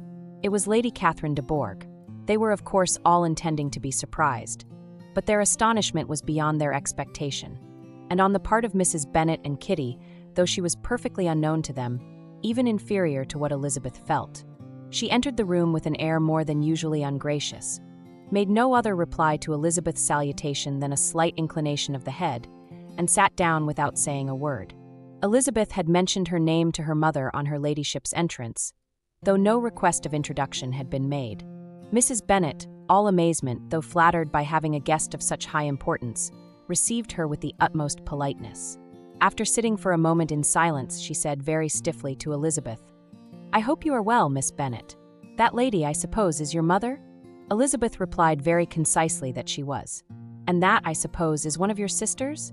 "Yes, madam," said Mrs. Bennet, delighted to speak to a Lady Catherine. "She is my youngest girl but one. My youngest of all is lately married, and my eldest is somewhere about the ground, walking with a young man, who, I believe, will soon become a part of the family." "You have a very small park here," returned Lady Catherine after a short silence. "It is nothing in comparison of Rosings, my lady, I dare say, but I assure you it is much larger than Sir William Lucas's. This must be a most inconvenient sitting-room for the evening in summer. The windows are full west." Mrs. Bennet assured her that they never sat there after dinner, and then added, "May I take the liberty of asking your ladyship whether you left Mr. and Mrs. Collins well?" "Yes, very well. I saw them the night before last." Elizabeth now expected that she would produce a letter for her from Charlotte, as it seemed the only probable motive for her calling. But no letter appeared, and she was completely puzzled. Mrs. Bennet, with great civility, begged her ladyship to take some refreshment. But Lady Catherine very resolutely, and not very politely, declined eating anything, and then, rising up, said to Elizabeth, "Miss Bennet, there seemed to be a prettyish kind of a little wilderness on one side of your lawn. I should be glad to take a turn in it, if you will favor me with your company." "Go, my dear," cried her mother, "and show her ladyship about the different walks. I think she will be pleased with the hermitage." Elizabeth obeyed, and running into her own room for her parasol, attended her noble guest downstairs. As they passed through the hall, Lady Catherine opened the doors into the dining parlor and drawing room, and pronouncing them, after a short survey, to be decent-looking rooms, walked on. Her carriage remained at the door, and Elizabeth saw that her waiting woman was in it. They proceeded in silence along the gravel walk that led to the copse. Elizabeth was determined to make no effort for conversation with a woman who was now more than usually insolent and disagreeable. "How could I ever think her like her nephew?" said she as she looked in her face. As soon as they entered the copse, Lady Catherine began in the following manner. "You can be at no loss, Miss Bennet, to understand the reason of my journey hither. Your own heart, your own conscience must tell you why I come." Elizabeth looked with unaffected astonishment. "Indeed, you are mistaken, madam. I have not been at all able to account for the honor of seeing you here." "Miss Bennet," replied her ladyship in an angry tone, "you ought to know that I am not to be trifled with. But, however insincere you may choose to be, you shall not find me so. My character has ever been celebrated for its sincerity and frankness, and in a cause of such moment as this, I shall certainly not depart from it. A report of a most alarming nature reached me 2 days ago. I was told that not only your sister was on the point of being most advantageously married, but that you, that Miss Elizabeth Bennet, would, in all likelihood, be soon afterwards united to my nephew, my own nephew, Mr. Darcy. Though I know it must be a scandalous falsehood, though I would not injure him so much as to suppose the truth of it possible, I instantly resolved on setting off for this place, that I might make my sentiments known to you." "If you believed it impossible to be true," said Elizabeth, coloring with astonishment and disdain, "I wonder you took the trouble of coming so far. What could your ladyship propose by it? At once to insist upon having such a report universally contradicted." "Your coming to Longbourn to see me and my family," said Elizabeth coolly, "will be rather a confirmation of it, if, indeed, such a report is in existence." "If? Do you then pretend to be ignorant of it? Has it not been industriously circulated by yourselves? Do you not know that such a report is spread abroad? I never heard that it was. And can you likewise declare that there is no foundation for it? I do not pretend to possess equal frankness with your ladyship. You may ask questions which I shall not choose to answer. This is not to be borne. Miss Bennet, I insist on being satisfied. Has my nephew, made you an offer of marriage? Your ladyship has declared it to be impossible. It ought to be so, it must be so, while he retains the use of his reason. But your arts and allurements may, in a moment of infatuation, have made him forget what he owes to himself and to all his family. You may have drawn him in. If I have, I shall be the last person to confess it. Miss Bennet, do you know who I am? I have not been accustomed to such language as this. I am almost the nearest relation he has in the world, and am entitled to know all his dearest concerns. But you are not entitled to know mine, nor will such behavior as this ever induce me to be explicit. Let me be rightly understood. This match, to which you have the presumption to aspire, can never take place. No, never. Mr. Darcy is engaged to my daughter. Now, what have you to say? Only this, that if he is so, you can have no reason to suppose he will make an offer to me." Lady Catherine hesitated for a moment, and then replied, "The engagement between them is of a peculiar kind. From their infancy, they have been intended for each other. It was the favorite wish of his mother, as well as of hers. While in their cradles, we planned the union. And now, at the moment when the wishes of both sisters would be accomplished in their marriage, to be prevented by a young woman of inferior birth, of no importance in the world, and wholly unallied to the family. Do you pay no regard to the wishes of his friends? To his tacit engagement with Miss de Bourgh? Are you lost to every feeling of propriety and delicacy? Have you not heard me say that from his earliest hours he was destined for his cousin? Yes, and I had heard it before. But what is that to me? If there is no other objection to my marrying your nephew, I shall certainly not be kept from it by knowing that his mother and aunt wished him to marry Miss de Bourgh. You both did as much as you could in planning the marriage. Its completion depended on others. If Mr. Darcy is neither by honor nor inclination confined to his cousin, why is not he to make another choice? And if I am that choice, why may not I accept him? Because honor, decorum, prudence, nay, interest forbid it. Yes, Miss Bennet, interest, for do not expect to be noticed by his family or friends. If you willfully act against the inclinations of all, you will be censured, slighted, and despised by every one connected with him. Your alliance will be a disgrace. Your name will never even be mentioned by any of us. These are heavy misfortunes, replied Elizabeth. But the wife of Mr. Darcy must have such extraordinary sources of happiness necessarily attached to her situation that she could, upon the whole, have no cause to repine. Obstinate, headstrong girl, I am ashamed of you. Is this your gratitude for my attentions to you last spring? Is nothing due to me on that score? Let us sit down. You are to understand, Miss Bennet, that I came here with the determined resolution of carrying my purpose, nor will I be dissuaded from it. I have not been used to submit to any person's whims. I have not been in the habit of brooking disappointment. That will make your ladyship's situation at present more pitiable, but it will have no effect on me. I will not be interrupted. Hear me in silence. My daughter and my nephew are formed for each other. They are descended on the maternal side from the same noble line, and on the father's from respectable, honorable, and ancient though untitled families. Their fortune on both sides is splendid. They are destined for each other by the voice of every member of their respective houses. And what is to divide them? The upstart pretensions of a young woman without family, connections, or fortune. Is this to be endured? But it must not, shall not be. If you were sensible of your own good, you would not wish to quit the sphere in which you have been brought up. In marrying your nephew, I should not consider myself as quitting that sphere. He is a gentleman, I am a gentleman's daughter. So far we are equal. True, you are a gentleman's daughter. But who is your mother? Who are your uncles and aunts? Do not imagine me ignorant of their condition. Whatever my connections may be, said Elizabeth, if your nephew does not object to them, they can be nothing to you. Tell me once for all, are you engaged to him? Though Elizabeth would not, for the mere purpose of obliging Lady Catherine, have answered this question, she could not but say, after a moment's deliberation, I am not. Lady Catherine seemed pleased. And will you promise me never to enter into such an engagement? I will make no promise of the kind. Miss Bennet, I am shocked and astonished. I expected to find a more reasonable young woman. But do not deceive yourself into a belief that I will ever recede. I shall not go away till you have given me the assurance I require. And I certainly never shall give it. I am not to be intimidated into anything so wholly unreasonable. Your ladyship wants Mr. Darcy to marry your daughter. But would my giving you the wished-for promise make their marriage at all more probable? Supposing him to be attached to me, would my refusing to accept his hand make him wish to bestow it on his cousin? Allow me to say, Lady Catherine, that the arguments with which you have supported this extraordinary application have been as frivolous as the application was ill-judged. You have widely mistaken my character, if you think I can be worked on by such persuasions as these. How far your nephew might approve of your interference in his affairs, I cannot tell, but you have certainly no right to concern yourself in mine. I must beg, therefore, to be importuned no farther on the subject. Not so hasty, if you please. I have by no means done. To all the objections I have already urged, I have still another to add.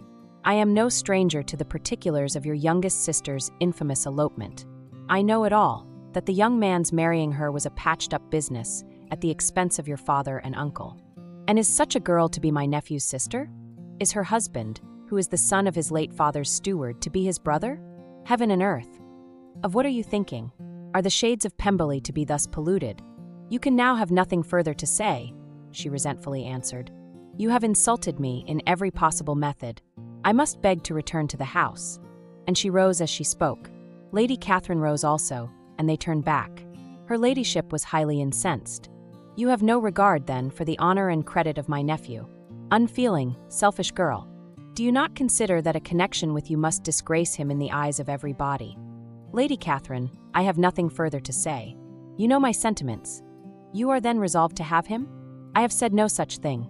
I am only resolved to act in that manner, which will, in my own opinion, constitute my happiness without reference to you, or to any person so wholly unconnected with me. It is well. You refuse, then, to oblige me. You refuse to obey the claims of duty, honor, and gratitude. You are determined to ruin him in the opinion of all his friends, and make him the contempt of the world.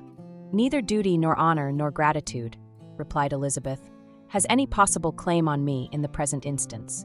No principle of either would be violated by my marriage with Mr. Darcy. And with regard to the resentment of his family, or the indignation of the world, if the former were excited by his marrying me, it would not give me one moment's concern, and the world in general would have too much sense to join in the scorn. And this is your real opinion? This is your final resolve? Very well. I shall now know how to act. Do not imagine, Miss Bennet, that your ambition will ever be gratified. I came to try you. I hope to find you reasonable, but depend upon it I will carry my point." In this manner Lady Catherine talked on till they were at the door of the carriage, when, turning hastily round, she added, "I take no leave of you, Miss Bennet. I send no compliments to your mother. You deserve no such attention. I am most seriously displeased." Elizabeth made no answer, and without attempting to persuade her ladyship to return into the house, walked quietly into it herself. She heard the carriage drive away as she proceeded upstairs. Her mother impatiently met her at the door of the dressing-room, to ask why Lady Catherine would not come in again and rest herself. "She did not choose it," said her daughter. "She would go.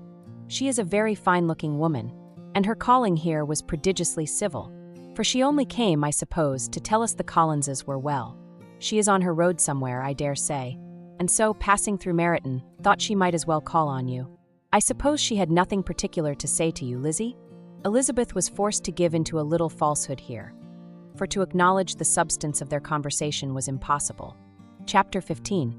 The discomposure of spirits which this extraordinary visit threw Elizabeth into could not be easily overcome, nor could she for many hours learn to think of it less than incessantly. Lady Catherine, it appeared, had actually taken the trouble of this journey from Rosings for the sole purpose of breaking off her supposed engagement with Mr. Darcy. It was a rational scheme, to be sure, but from what the report of their engagement could originate, Elizabeth was at a loss to imagine, till she recollected that his being the intimate friend of Bingley and her being the sister of Jane was enough, at a time when the expectation of one wedding made everybody eager for another, to supply the idea. She had not herself forgotten to feel that the marriage of her sister must bring them more frequently together, and her neighbours at Lucas Lodge, therefore, for through their communication with the Collinses, the report, she concluded, had reached Lady Catherine, had only set that down as almost certain and immediate, which she had looked forward to as possible at some future time. In revolving Lady Catherine's expressions, however, she could not help feeling some uneasiness as to the possible consequence of her persisting in this interference. From what she had said of her resolution to prevent their marriage, it occurred to Elizabeth that she must meditate an application to her nephew, and how he might take a similar representation of the evils attached to a connection with her she dared not pronounce. She knew not the exact degree of his affection for his aunt, or his dependence on her judgment, but it was natural to suppose that he thought much higher of her ladyship than she could do, and it was certain that in enumerating the miseries of a marriage with one, whose immediate connections were so unequal to his own, his aunt would address him on his weakest side. With his notions of dignity, he would probably feel that the arguments, which, to Elizabeth had appeared weak and ridiculous, contained much good sense and solid reasoning. If he had been wavering before, as to what he should do, which had often seemed likely, the advice and entreaty of so near a relation might settle every doubt, and determine him at once to be as happy as dignity unblemished could make him. In that case he would return no more. Lady Catherine might see him in her way through town, and his engagement to Bingley of coming again to Netherfield must give way. If, therefore, an excuse for not keeping his promise should come to his friend within a few days, she added, I shall know how to understand it. I shall then give over every expectation, every wish of his constancy. If he is satisfied with only regretting me, when he might have obtained my affections in hand, I shall soon cease to regret him at all. The surprise of the rest of the family, on hearing who their visitor had been, was very great, but they obligingly satisfied it with the same kind of supposition which had appeased Mrs. Bennet's curiosity, and Elizabeth was spared from much teasing on the subject. The next morning, as she was going downstairs, she was met by her father, who came out of his library with a letter in his hand. "Lizzie," said he, "I was going to look for you. Come into my room." She followed him thither, and her curiosity to know what he had to tell her was heightened by the supposition of its being in some manner connected with the letter he held. It suddenly struck her that it might be from Lady Catherine, and she anticipated with dismay all the consequent explanations. She followed her father to the fireplace, and they both sat down. He then said, "I have received a letter this morning that has astonished me exceedingly. As it principally concerns yourself, you ought to know its contents. I did not know before that I had 2 daughters on the brink of matrimony. Let me congratulate you on a very important conquest." The color now rushed into Elizabeth's cheeks in the instantaneous conviction of its being a letter from the nephew, instead of the aunt, and she was undetermined whether most to be pleased that he explained himself at all, or offended that his letter was not rather addressed to herself, when her father continued, "You look conscious. Young ladies have great penetration in such matters as these, but I think I may defy even your sagacity to discover the name of your admirer. This letter is from Mr. Collins." "From Mr. Collins? And what can he have to say?" "Something very much to the purpose, of course. He begins with congratulations on the approaching nuptials of my eldest daughter, of which, it seems, he has been told by some of the good-natured, gossiping Lucases. I shall not sport with your impatience by reading what he says on that point. What relates to yourself is as follows. Having thus offered you the sincere congratulations of Mrs. Collins and myself on this happy event, let me now add a short hint on the subject of another, of which we have been advertised by the same authority. Your daughter Elizabeth, it is presumed, will not long bear the name of Bennet, after her eldest sister has resigned it, and the chosen partner of her fate may be reasonably looked up to as one of the most illustrious personages in this land. Can you possibly guess, Lizzie, who is meant by this? This young gentleman is blessed, in a peculiar way, with everything the heart of mortal can most desire: splendid property, noble kindred, and extensive patronage. Yet, in spite of all these temptations, let me warn my cousin Elizabeth and yourself of what evils you may incur by a precipitate closure with this gentleman's proposals, which, of course, you will be inclined to take immediate advantage of. Have you any idea, Lizzie, who this gentleman is? But now it comes out. My motive for cautioning you is as follows. We have reason to imagine that his aunt, Lady Catherine de Bourgh, does not look on the match with a friendly eye. Mr. Darcy, you see, is the man. Now, Lizzie, I think I have surprised you. Could he, or the Lucases, have pitched on any man, within the circle of our acquaintance, whose name would have given the lie more effectually to what they related? Mr. Darcy, who never looks at any woman but to see a blemish, and who probably never looked at you in his life. It is admirable. Elizabeth tried to join in her father's pleasantry, but could only force one most reluctant smile. Never had his wit been directed in a manner so little agreeable to her. Are you not diverted? Oh yes. Pray read on. After mentioning the likelihood of this marriage to her ladyship last night, she immediately, with her usual condescension, expressed what she felt on the occasion. When it became apparent that on the score of some family objections on the part of my cousin, she would never give her consent to what she termed so disgraceful a match, I thought it my duty to give the speediest intelligence of this to my cousin, that she and her noble admirer may be aware of what they are about, and not run hastily into a marriage which has not been properly sanctioned. Mr. Collins, moreover, adds, I am truly rejoiced that my cousin Lydia's sad business has been so well hushed up, and am only concerned that their living together before the marriage took place should be so generally known. I must not, however, neglect the duties of my station, or refrain from declaring my amazement at hearing that you received the young couple into your house as soon as they were married. It was an encouragement of vice, and had I been the rector of Longbourn, I should very strenuously have opposed it. You ought certainly to forgive them as a Christian, but never to admit them in your sight, or allow their names to be mentioned in your hearing. That is his notion of Christian forgiveness. The rest of his letter is only about his dear Charlotte's situation, and his expectation of a young olive branch. But Lizzie, you look as if you did not enjoy it. You are not going to be missish, I hope, and pretend to be affronted at an idle report. For what do we live, but to make sport for our neighbors and laugh at them in our turn? Oh, cried Elizabeth, I am excessively diverted. But it is so strange. Yes, that is what makes it amusing. Had they fixed on any other man it would have been nothing, but his perfect indifference and your pointed dislike make it so delightfully absurd. Much as I abominate writing, I would not give up Mr. Collins's correspondence for any consideration. Nay, when I read a letter of his, I cannot help giving him the preference even over Wickham, much as I value the impudence and hypocrisy of my son-in-law. And pray, Lizzie, what said Lady Catherine about this report? Did she call to refuse her consent? To this question his daughter replied only with a laugh, and as it had been asked without the least suspicion, she was not distressed by his repeating it. Elizabeth had never been more at a loss to make her feelings appear what they were not.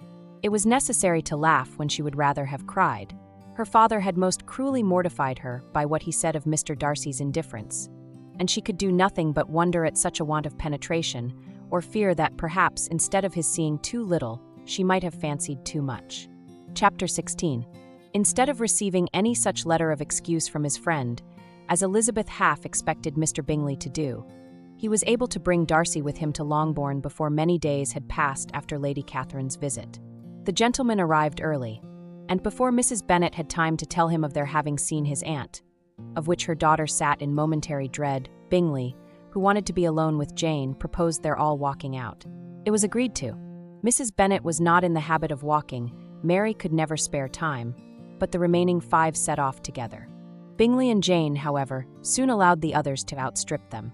They lagged behind, while Elizabeth, Kitty, and Darcy were to entertain each other. Very little was said by either. Kitty was too much afraid of him to talk. Elizabeth was secretly forming a desperate resolution, and perhaps he might be doing the same. They walked towards the Lucases because Kitty wished to call upon Maria, and as Elizabeth saw no occasion for making it a general concern, when Kitty left them, she went boldly on with him alone. Now was the moment for her resolution to be executed, and while her courage was high, she immediately said, "Mr. Darcy, I am a very selfish creature, and for the sake of giving relief to my own feelings care not how much I may be wounding yours. I can no longer help thanking you for your unexampled kindness to my poor sister. Ever since I have known it, I have been most anxious to acknowledge to you how gratefully I feel it. Were it known to the rest of my family, I should not have merely my own gratitude to express." "I am sorry, exceedingly sorry," replied Darcy in a tone of surprise and emotion, "that you have ever been informed of what may, in a mistaken light, have given you uneasiness.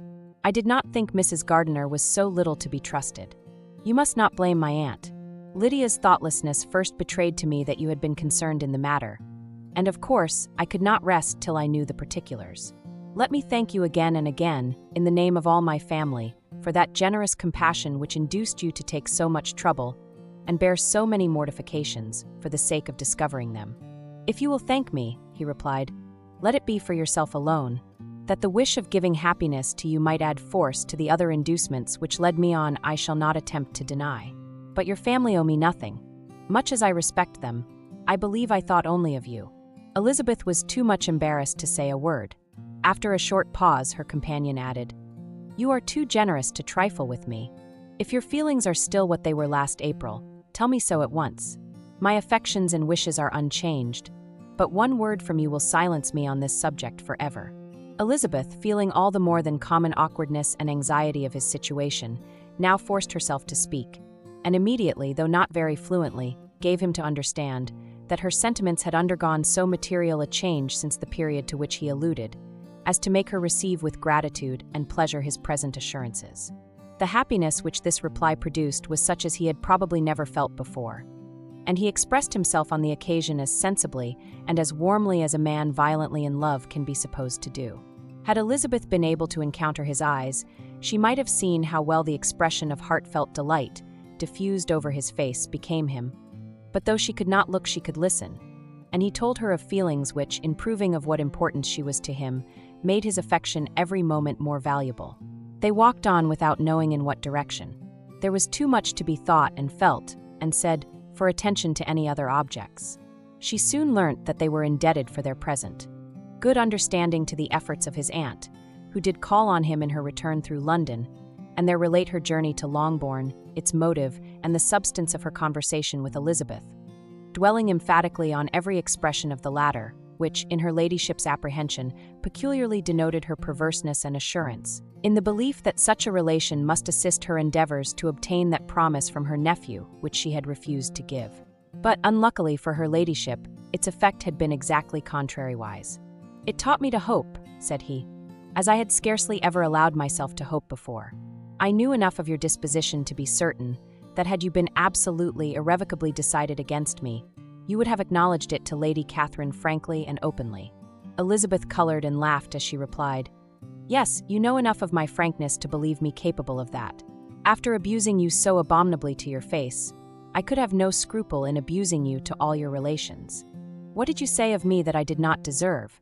For though your accusations were ill-founded, formed on mistaken premises, my behavior to you at the time had merited the severest reproof. It was unpardonable. I cannot think of it without abhorrence. We will not quarrel for the greater share of blame annexed to that evening, said Elizabeth. The conduct of neither, if strictly examined, will be irreproachable, but since then we have both, I hope, improved in civility. I cannot be so easily reconciled to myself. The recollection of what I then said, of my conduct, my manners, my expressions during the whole of it, is now, and has been many months, inexpressibly painful to me. Your reproof, so well applied, I shall never forget. Had you behaved in a more gentlemanlike manner. Those were your words. You know not, you can scarcely conceive how they have tortured me, though it was some time, I confess, before I was reasonable enough to allow their justice. I was certainly very far from expecting them to make so strong an impression. I had not the smallest idea of their being ever felt in such a way. I can easily believe it. You thought me then devoid of every proper feeling. I am sure you did. The turn of your countenance I shall never forget, as you said that I could not have addressed you in any possible way that would induce you to accept me. Oh, do not repeat what I then said. These recollections will not do at all. I assure you that I have long been most heartily ashamed of it. Darcy mentioned his letter. Did it, said he, did it soon make you think better of me? Did you, on reading it, give any credit to its contents? She explained what its effect on her had been, and how gradually all her former prejudices had been removed. I knew, said he, that what I wrote must give you pain, but it was necessary. I hope you have destroyed the letter. There was one part, especially the opening of it, which I should dread your having the power of reading again. I can remember some expressions which might justly make you hate me. The letter shall certainly be burnt, if you believe it essential to the preservation of my regard. But, though we have both reason to think my opinions not entirely unalterable, they are not, I hope, quite so easily changed as that implies. When I wrote that letter, replied Darcy, I believed myself perfectly calm and cool, but I am since convinced that it was written in a dreadful bitterness of spirit. The letter, perhaps, began in bitterness, but it did not end so. The adieu is charity itself. But think no more of the letter. The feelings of the person who wrote and the person who received it are now so widely different from what they were then, that every unpleasant circumstance attending it ought to be forgotten. You must learn some of my philosophy. Think only of the past as its remembrance gives you pleasure. I cannot give you credit for any philosophy of the kind. Your retrospections must be so totally void of reproach, that the contentment arising from them is not of philosophy, but, what is much better, of ignorance. But with me it is not so. Painful recollections will intrude, which ought not to be repelled. I have been a selfish being all my life, in practice, though not in principle. As a child I was taught what was right, but I was not taught to correct my temper. I was given good principles, but left to follow them in pride and conceit. Unfortunately an only son, for many years an only child, I was spoiled by my parents who, though good themselves, my father particularly, all that was benevolent and amiable, allowed, encouraged, almost taught me to be selfish and overbearing, to care for none beyond my own family circle, to think meanly of all the rest of the world, to wish at least to think meanly of their sense and worth compared with my own. Such I was from 8 to 28, and such I might still have been but for you, dearest, loveliest Elizabeth. What do I not owe you?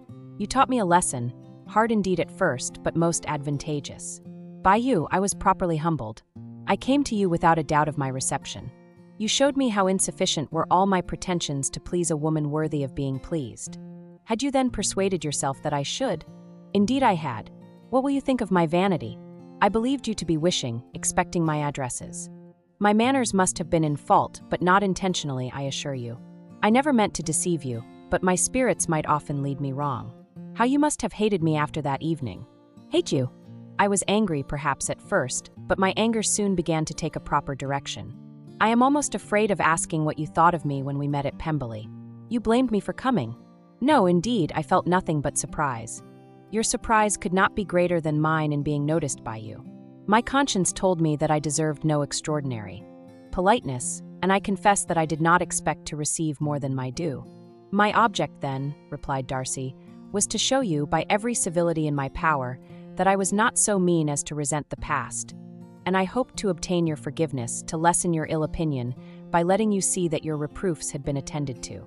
How soon any other wishes introduced themselves, I can hardly tell, but I believe in about half an hour after I had seen you. He then told her of Georgiana's delight in her acquaintance, and of her disappointment at its sudden interruption, which naturally leading to the cause of that interruption, she soon learnt that his resolution of following her from Derbyshire in quest of her sister had been formed before he quitted the inn, and that his gravity and thoughtfulness there had arisen from no other struggles than what such a purpose must comprehend. She expressed her gratitude again, but it was too painful a subject to each to be dwelt on farther. After walking several miles in a leisurely manner, and too busy to know anything about it, they found at last, on examining their watches, that it was time to be at home. What could have become of Mr. Bingley and Jane was a wonder which introduced the discussion of their affairs. Darcy was delighted with their engagement. His friend had given him the earliest information of it. "I must ask whether you were surprised," said Elizabeth. "Not at all. When I went away, I felt that it would soon happen. That is to say, you had given your permission. I guessed as much." And though he exclaimed at the term, she found that it had been pretty much the case. "On the evening before my going to London," said he, "I made a confession to him, which I believe I ought to have made long ago. I told him of all that had occurred to make my former interference in his affairs absurd and impertinent. His surprise was great. He had never had the slightest suspicion. I told him, moreover, that I believed myself mistaken in supposing, as I had done, that your sister was indifferent to him, and as I could easily perceive that his attachment to her was unabated, I felt no doubt of their happiness together." Elizabeth could not help smiling at his easy manner of directing his friend.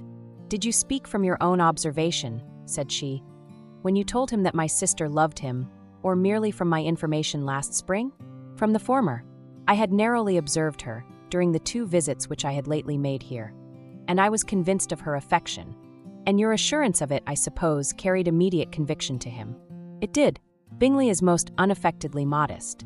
His diffidence had prevented his depending on his own judgment in so anxious a case, but his reliance on mine made everything easy. I was obliged to confess one thing, which for a time, and not unjustly, offended him. I could not allow myself to conceal that your sister had been in town 3 months last winter, that I had known it, and purposely kept it from him. He was angry, but his anger, I am persuaded, lasted no longer than he remained in any doubt of your sister's sentiments. He has heartily forgiven me now." Elizabeth longed to observe that Mr. Bingley had been a most delightful friend, so easily guided that his worth was invaluable, but she checked herself. She remembered that he had yet to learn to be laughed at, and it was rather too early to begin. In anticipating the happiness of Bingley, which of course was to be inferior only to his own, he continued the conversation till they reached the house. In the hall they parted. Chapter 17. "My dear Lizzie, where can you have been walking to?" was a question which Elizabeth received from Jane as soon as she entered the room, and from all the others when they sat down to table. She had only to say in reply that they had wandered about till she was beyond her own knowledge. She colored as she spoke, but neither that, nor anything else, awakened a suspicion of the truth. The evening passed quietly, unmarked by anything extraordinary. The acknowledged lovers talked and laughed, the unacknowledged were silent. Darcy was not of a disposition in which happiness overflows in mirth, and Elizabeth, agitated and confused, rather knew that she was happy than felt herself to be so. For besides the immediate embarrassment, there were other evils before her. She anticipated what would be felt in the family when her situation became known.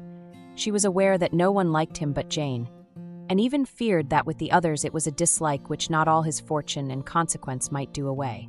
At night she opened her heart to Jane. Though suspicion was very far from Miss Bennet's general habits, she was absolutely incredulous here. "You are joking, Lizzie. This cannot be. Engaged to Mr. Darcy? No, no, you shall not deceive me. I know it to be impossible. This is a wretched beginning, indeed. My sole dependence was on you, and I am sure nobody else will believe me if you do not. Yet, indeed, I am in earnest. I speak nothing but the truth. He still loves me, and we are engaged." Jane looked at her doubtingly. "Oh, Lizzie, it cannot be. I know how much you dislike him. You know nothing of the matter. That is all to be forgot. Perhaps I did not always love him so well as I do now, but in such cases as these, a good memory is unpardonable. This is the last time I shall ever remember it myself." Miss Bennet still looked all amazement. Elizabeth again, and more seriously, assured her of its truth. "Good heaven! Can it be really so? Yet now I must believe you," cried Jane. "My dear, dear Lizzie, I do congratulate you. But are you certain? Forgive the question. Are you quite certain that you can be happy with him?" "There can be no doubt of that. It is settled between us already that we are to be the happiest couple in the world. But are you pleased, Jane? Shall you like to have such a brother? Very, very much. Nothing could give either Bingley or myself more delight. But we considered it, we talked of it as impossible. And do you really love him quite well enough? Oh, Lizzie, do anything rather than marry without affection. Are you quite sure that you feel what you ought to do? Oh yes. You will only think I feel more than I ought to do when I tell you all. What do you mean? Why, I must confess that I love him better than I do Bingley. I am afraid you will be angry. My dearest sister, now be serious. I want to talk very seriously. Let me know everything that I am to know without delay. Will you tell me how long you have loved him? It has been coming on so gradually that I hardly know when it began, but I believe I must date it from my first seeing his beautiful grounds at Pemberley. Another entreaty that she would be serious, however, produced the desired effect, and she soon satisfied Jane by her solemn assurances of attachment. When convinced on that article, Miss Bennet had nothing further to wish. Now I am quite happy, said she, for you will be as happy as myself. I always had a value for him. Were it for nothing but his love of you, I must always have esteemed him. But now, as Bingley's friend and your husband, there can be only Bingley and yourself more dear to me. But Lizzie, you have been very sly, very reserved with me. How little did you tell me of what passed at Pemberley and Lambton? I owe all that I know of it to another, not to you. Elizabeth told her the motives of her secrecy. She had been unwilling to mention Bingley, and the unsettled state of her own feelings had made her equally avoid the name of his friend. But now she would no longer conceal from her his share in Lydia's marriage. All was acknowledged, and half the night spent in conversation. Good gracious, cried Mrs. Bennet, as she stood at a window the next morning. If that disagreeable Mr. Darcy is not coming here again with our dear Bingley, what can he mean by being so tiresome as to be always coming here? I had no notion but he would go a-shooting, or something or other, and not disturb us with his company. What shall we do with him? Lizzie, you must walk out with him again, that he may not be in Bingley's way. Elizabeth could hardly help laughing at so convenient a proposal, yet was really vexed that her mother should be always giving him such an epithet. As soon as they entered, Bingley looked at her so expressively and shook hands with such warmth as left no doubt of his good information, and he soon afterwards said aloud, Mrs. Bennet, have you no more lanes hereabouts in which Lizzie may lose her way again today? I advise Mr. Darcy and Lizzie and Kitty, said Mrs. Bennet, to walk to Oakham Mount this morning. It is a nice long walk, and Mr. Darcy has never seen the view. It may do very well for the others, replied Mr. Bingley, but I am sure it will be too much for Kitty. Won't it, Kitty? Kitty owned that she had rather stay at home. Darcy professed a great curiosity to see the view from the mount, and Elizabeth silently consented. As she went upstairs to get ready, Mrs. Bennet followed her, saying, I am quite sorry, Lizzie, that you should be forced to have that disagreeable man all to yourself, but I hope you will not mind it. It is all for Jane's sake, you know, and there is no occasion for talking to him except just now and then, so do not put yourself to inconvenience. During their walk, it was resolved that Mr. Bennet's consent should be asked in the course of the evening. Elizabeth reserved to herself the application for her mother's. She could not determine how her mother would take it, sometimes doubting whether all his wealth and grandeur would be enough to overcome her abhorrence of the man. But whether she were violently set against the match or violently delighted with it, it was certain that her manner would be equally ill-adapted to do credit to her sense, and she could no more bear that Mr. Darcy should hear the first raptures of her joy than the first vehemence of her disapprobation. In the evening, soon after Mr. Bennet withdrew to the library, she saw Mr. Darcy rise also and follow him, and her agitation on seeing it was extreme. She did not fear her father's opposition, but he was going to be made unhappy, and that it should be through her means, that she, his favorite child, should be distressing him by her choice, should be filling him with fears and regrets in disposing of her, was a wretched reflection, and she sat in misery till Mr. Darcy appeared again, when, looking at him, she was a little relieved by his smile. In a few minutes he approached the table where she was sitting with Kitty, and, while pretending to admire her work, said in a whisper, Go to your father, he wants you in the library. She was gone directly. Her father was walking about the room, looking grave and anxious. Lizzie, said he, what are you doing? Are you out of your senses to be accepting this man? Have not you always hated him? How earnestly did she then wish that her former opinions had been more reasonable, her expressions more moderate. It would have spared her from explanations and professions which it was exceedingly awkward to give, but they were now necessary, and she assured him, with some confusion, of her attachment to Mr. Darcy. Or, in other words, you are determined to have him. He is rich, to be sure, and you may have more fine clothes and fine carriages than Jane. But will they make you happy? Have you any other objection, said Elizabeth, than your belief of my indifference? None at all. We all know him to be a proud, unpleasant sort of man, but this would be nothing if you really liked him. I do like him, she replied with tears in her eyes. I love him. Indeed, he has no improper pride. He is perfectly amiable. You do not know what he really is, then pray do not pain me by speaking of him in such terms. Lizzie, said her father, I have given him my consent. He is the kind of man, indeed, to whom I should never dare refuse anything which he condescended to ask. I now give it to you if you are resolved on having him, but let me advise you to think better of it. I know your disposition, Lizzie. I know that you could be neither happy nor respectable unless you truly esteemed your husband, unless you looked up to him as a superior. Your lively talents would place you in the greatest danger in an unequal marriage. You could scarcely escape discredit and misery. My child, let me not have the grief of seeing you unable to respect your partner in life. You know not what you are about. Elizabeth, still more affected, was earnest and solemn in her reply, and at length, by repeated assurances that Mr. Darcy was really the object of her choice, by explaining the gradual change which her estimation of him had undergone, relating her absolute certainty that his affection was not the work of a day, but had stood the test of many months' suspense, and enumerating with energy all his good qualities, she did conquer her father's incredulity and reconcile him to the match. Well, my dear, said he when she ceased speaking, I have no more to say. If this be the case, he deserves you. I could not have parted with you, my Lizzie, to any one less worthy. To complete the favorable impression, she then told him what Mr. Darcy had voluntarily done for Lydia. He heard her with astonishment. This is an evening of wonders indeed. And so Darcy did everything, made up the match, gave the money, paid the fellow's debts, and got him his commission. So much the better. It will save me a world of trouble and economy. Had it been your uncle's doing, I must and would have paid him. But these violent young lovers carry everything their own way.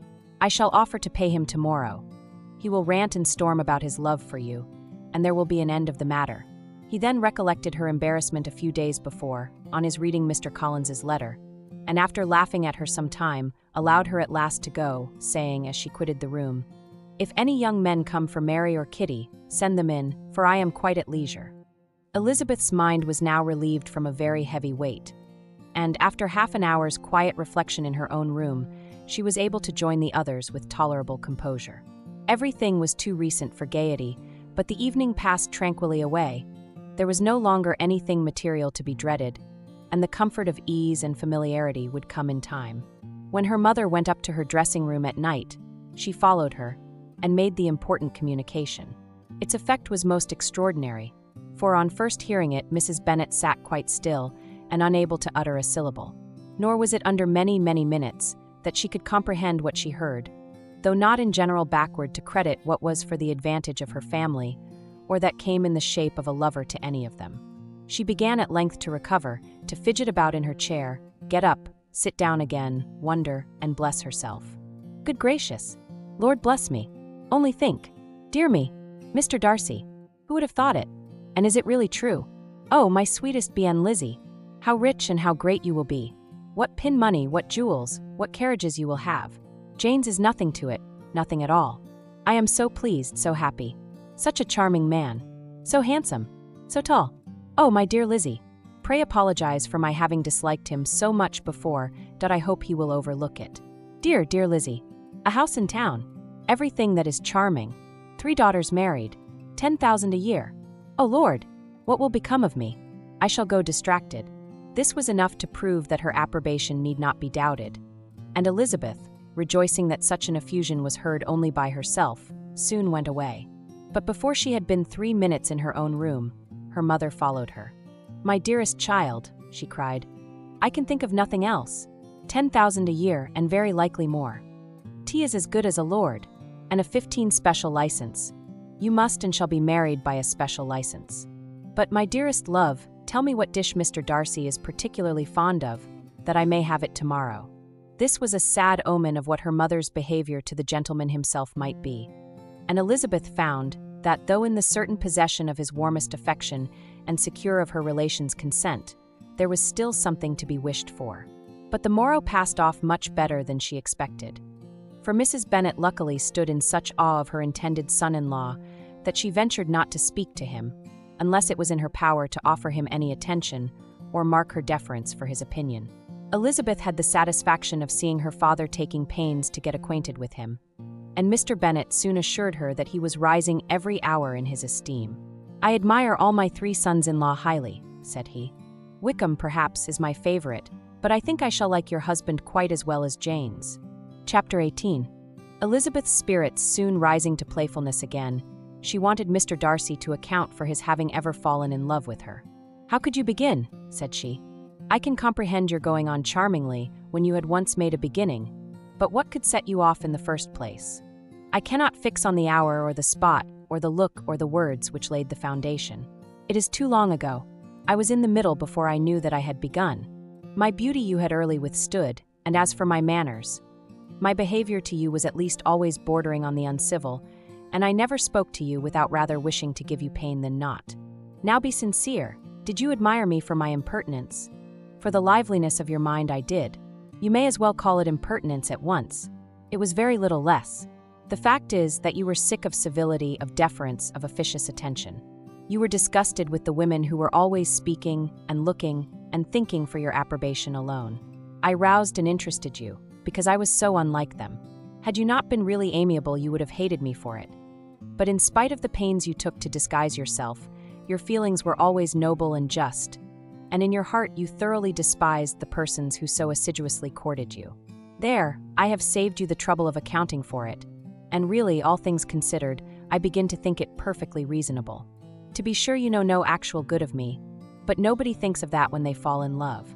Was there no good in your affectionate behavior to Jane while she was ill at Netherfield? Dearest Jane, who could have done less for her? But make a virtue of it by all means. My good qualities are under your protection, and you are to exaggerate them as much as possible. And in return, it belongs to me to find occasions for teasing and quarreling with you as often as may be. And I shall begin directly by asking you what made you so unwilling to come to the point at last. What made you so shy of me when you first called, and afterwards dined here? Why, especially, when you called, did you look as if you did not care about me? Because you were grave and silent and gave me no encouragement. But I was embarrassed. And so was I. You might have talked to me more when you came to dinner. A man who had felt less might. How unlucky that you should have a reasonable answer to give, and that I should be so reasonable as to admit it. But I wonder how long you would have gone on if you had been left to yourself. I wonder when you would have spoken if I had not asked you. My resolution of thanking you for your kindness to Lydia had certainly great effect. Too much, I am afraid. For what becomes of the moral, if our comfort springs from a breach of promise, for I ought not to have mentioned the subject? This will never do.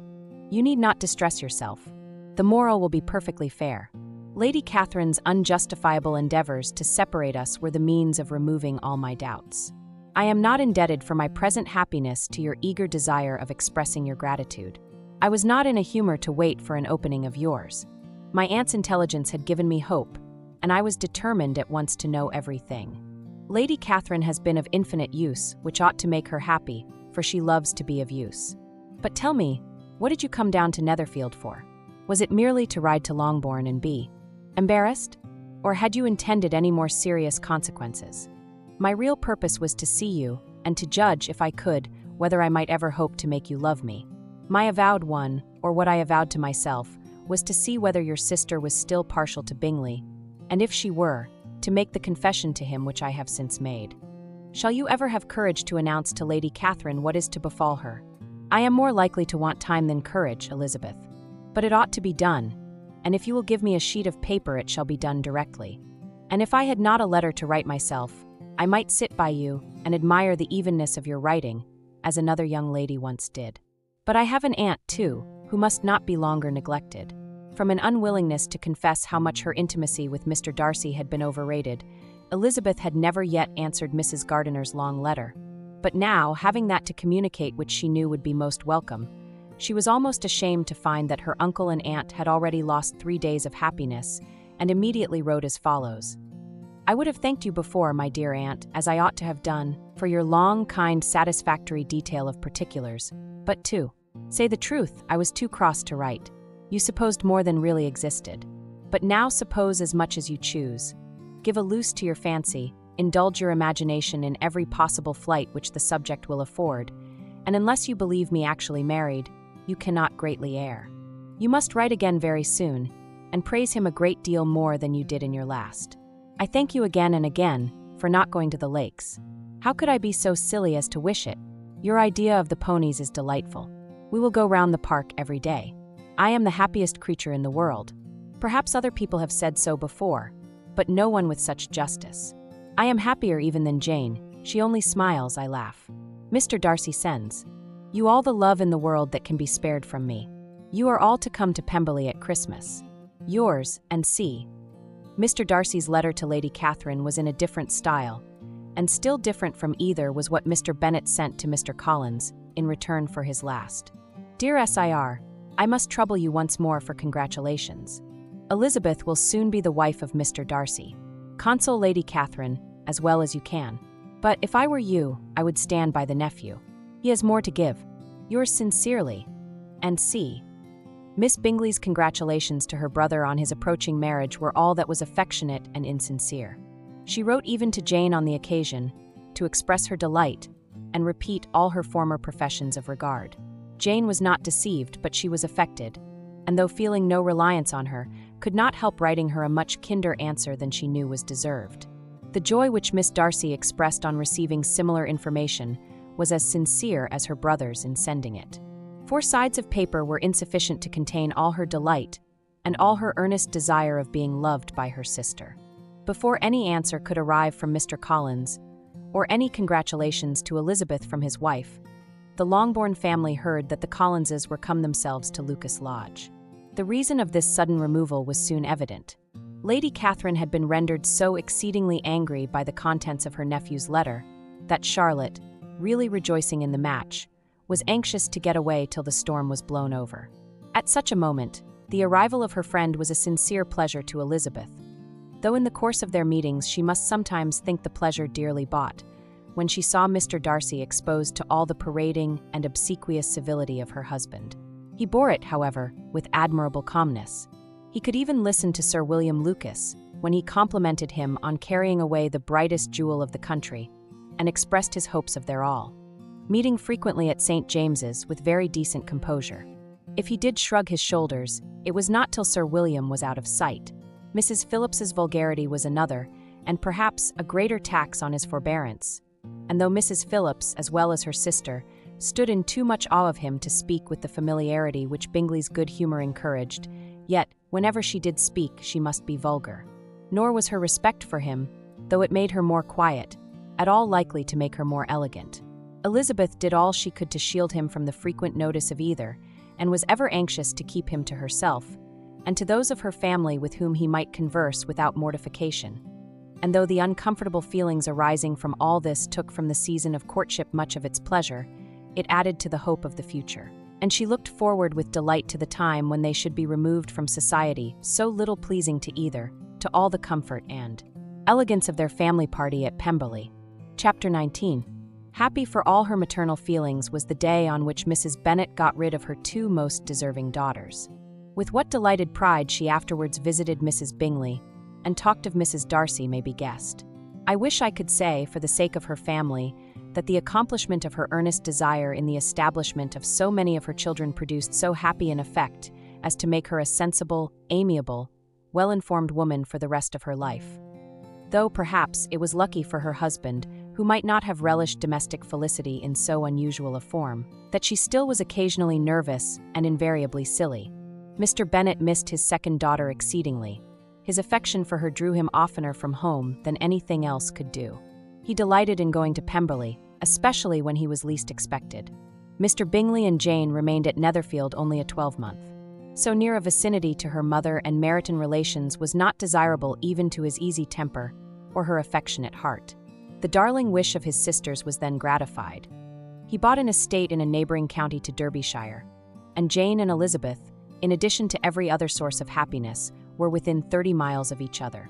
Kitty, to her very material advantage, spent the chief of her time with her 2 elder sisters. In society so superior to what she had generally known, her improvement was great.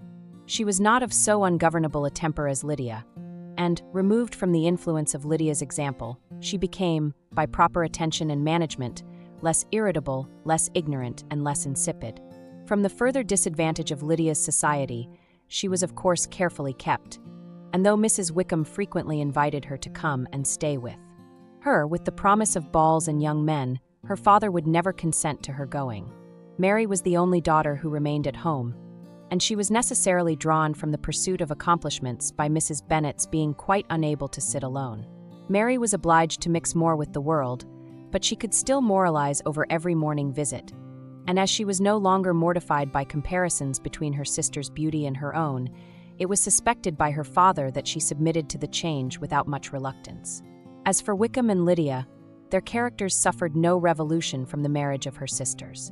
He bore with philosophy the conviction that Elizabeth must now become acquainted with whatever of his ingratitude and falsehood had before been unknown to her, and in spite of everything, was not wholly without hope that Darcy might yet be prevailed on to make his fortune. The congratulatory letter which Elizabeth received from Lydia on her marriage explained to her that, by his wife at least, if not by himself, such a hope was cherished. The letter was to this effect: "My dear Lizzie, I wish you joy. If you love Mr. Darcy half so well as I do my dear Wickham, you must be very happy. It is a great comfort to have you so rich, and when you have nothing else to do, I hope you will think of us. I am sure Wickham would like a place at court very much, and I do not think we shall have quite money enough to live upon without some help. Any place would do of about 300 or 400 a year. But, however, do not speak to Mr. Darcy about it if you had rather not. Yours, N.C." As it happened that Elizabeth had much rather not, she endeavored in her answer to put an end to every entreaty and expectation of the kind. Such relief, however, as it was in her power to afford, by the practice of what might be called economy in her own private expenses, she frequently sent them. It had always been evident to her that such an income as theirs, under the direction of two persons so extravagant in their wants and heedless of the future, must be very insufficient to their support, and whenever they changed their quarters, either Jane or herself were sure of being applied to for some little assistance towards discharging their bills. 16. Their manner of living, even when the restoration of peace dismissed them to a home, was unsettled in the extreme. They were always moving from place to place in quest of a cheap situation, and always spending more than they ought. His affection for her soon sunk into indifference. Hers lasted a little longer, and in spite of her youth and her manners, she retained all the claims to reputation which her marriage had given her. Though Darcy could never receive him at Pemberley, yet, for Elizabeth's sake, he assisted him further in his profession. Lydia was occasionally a visitor there, when her husband was gone to enjoy himself in London or Bath, and with the Bingleys they both of them frequently stayed so long, that even Bingley's good humour was overcome, and he proceeded so far as to talk of giving them a hint to be gone. Miss Bingley was very deeply mortified by Darcy's marriage, but as she thought it advisable to retain the right of visiting at Pemberley, she dropped all her resentment, was fonder than ever of Georgiana, almost as attentive to Darcy as heretofore, and paid off every arrear of civility to Elizabeth. Pemberley was now Georgiana's home, and the attachment of the sisters was exactly what Darcy had hoped to see. They were able to love each other, even as well as they intended. Georgiana had the highest opinion in the world of Elizabeth, though at first she often listened with an astonishment bordering on alarm at her lively, sportive manner of talking to her brother. He, who had always inspired in herself a respect which almost overcame her affection, she now saw the object of open pleasantry. Her mind received knowledge which had never before fallen in her way. By Elizabeth's instructions she began to comprehend that a woman may take liberties with her husband, which a brother will not always allow in a sister more than 10 years younger than himself. Lady Catherine was extremely indignant on the marriage of her nephew, and as she gave way to all the genuine frankness of her character, in her reply to the letter which announced its arrangement, she sent him language so very abusive, especially of Elizabeth, that for some time all intercourse was at an end. But at length, by Elizabeth's persuasion, he was prevailed on to overlook the offence and seek a reconciliation, and after a little further resistance on the part of his aunt, her resentment gave way, either to her affection for him, or her curiosity to see how his wife conducted herself, and she condescended to wait on them at Pemberley, in spite of that pollution which its woods had received, not merely from the presence of such a mistress, but the visits of her uncle and aunt from the city. With the Gardiners, they were always on the most intimate terms. Darcy, as well as Elizabeth, really loved them, and they were both ever sensible of the warmest gratitude towards the persons who, by bringing her into Derbyshire, had been the means of uniting them. The end.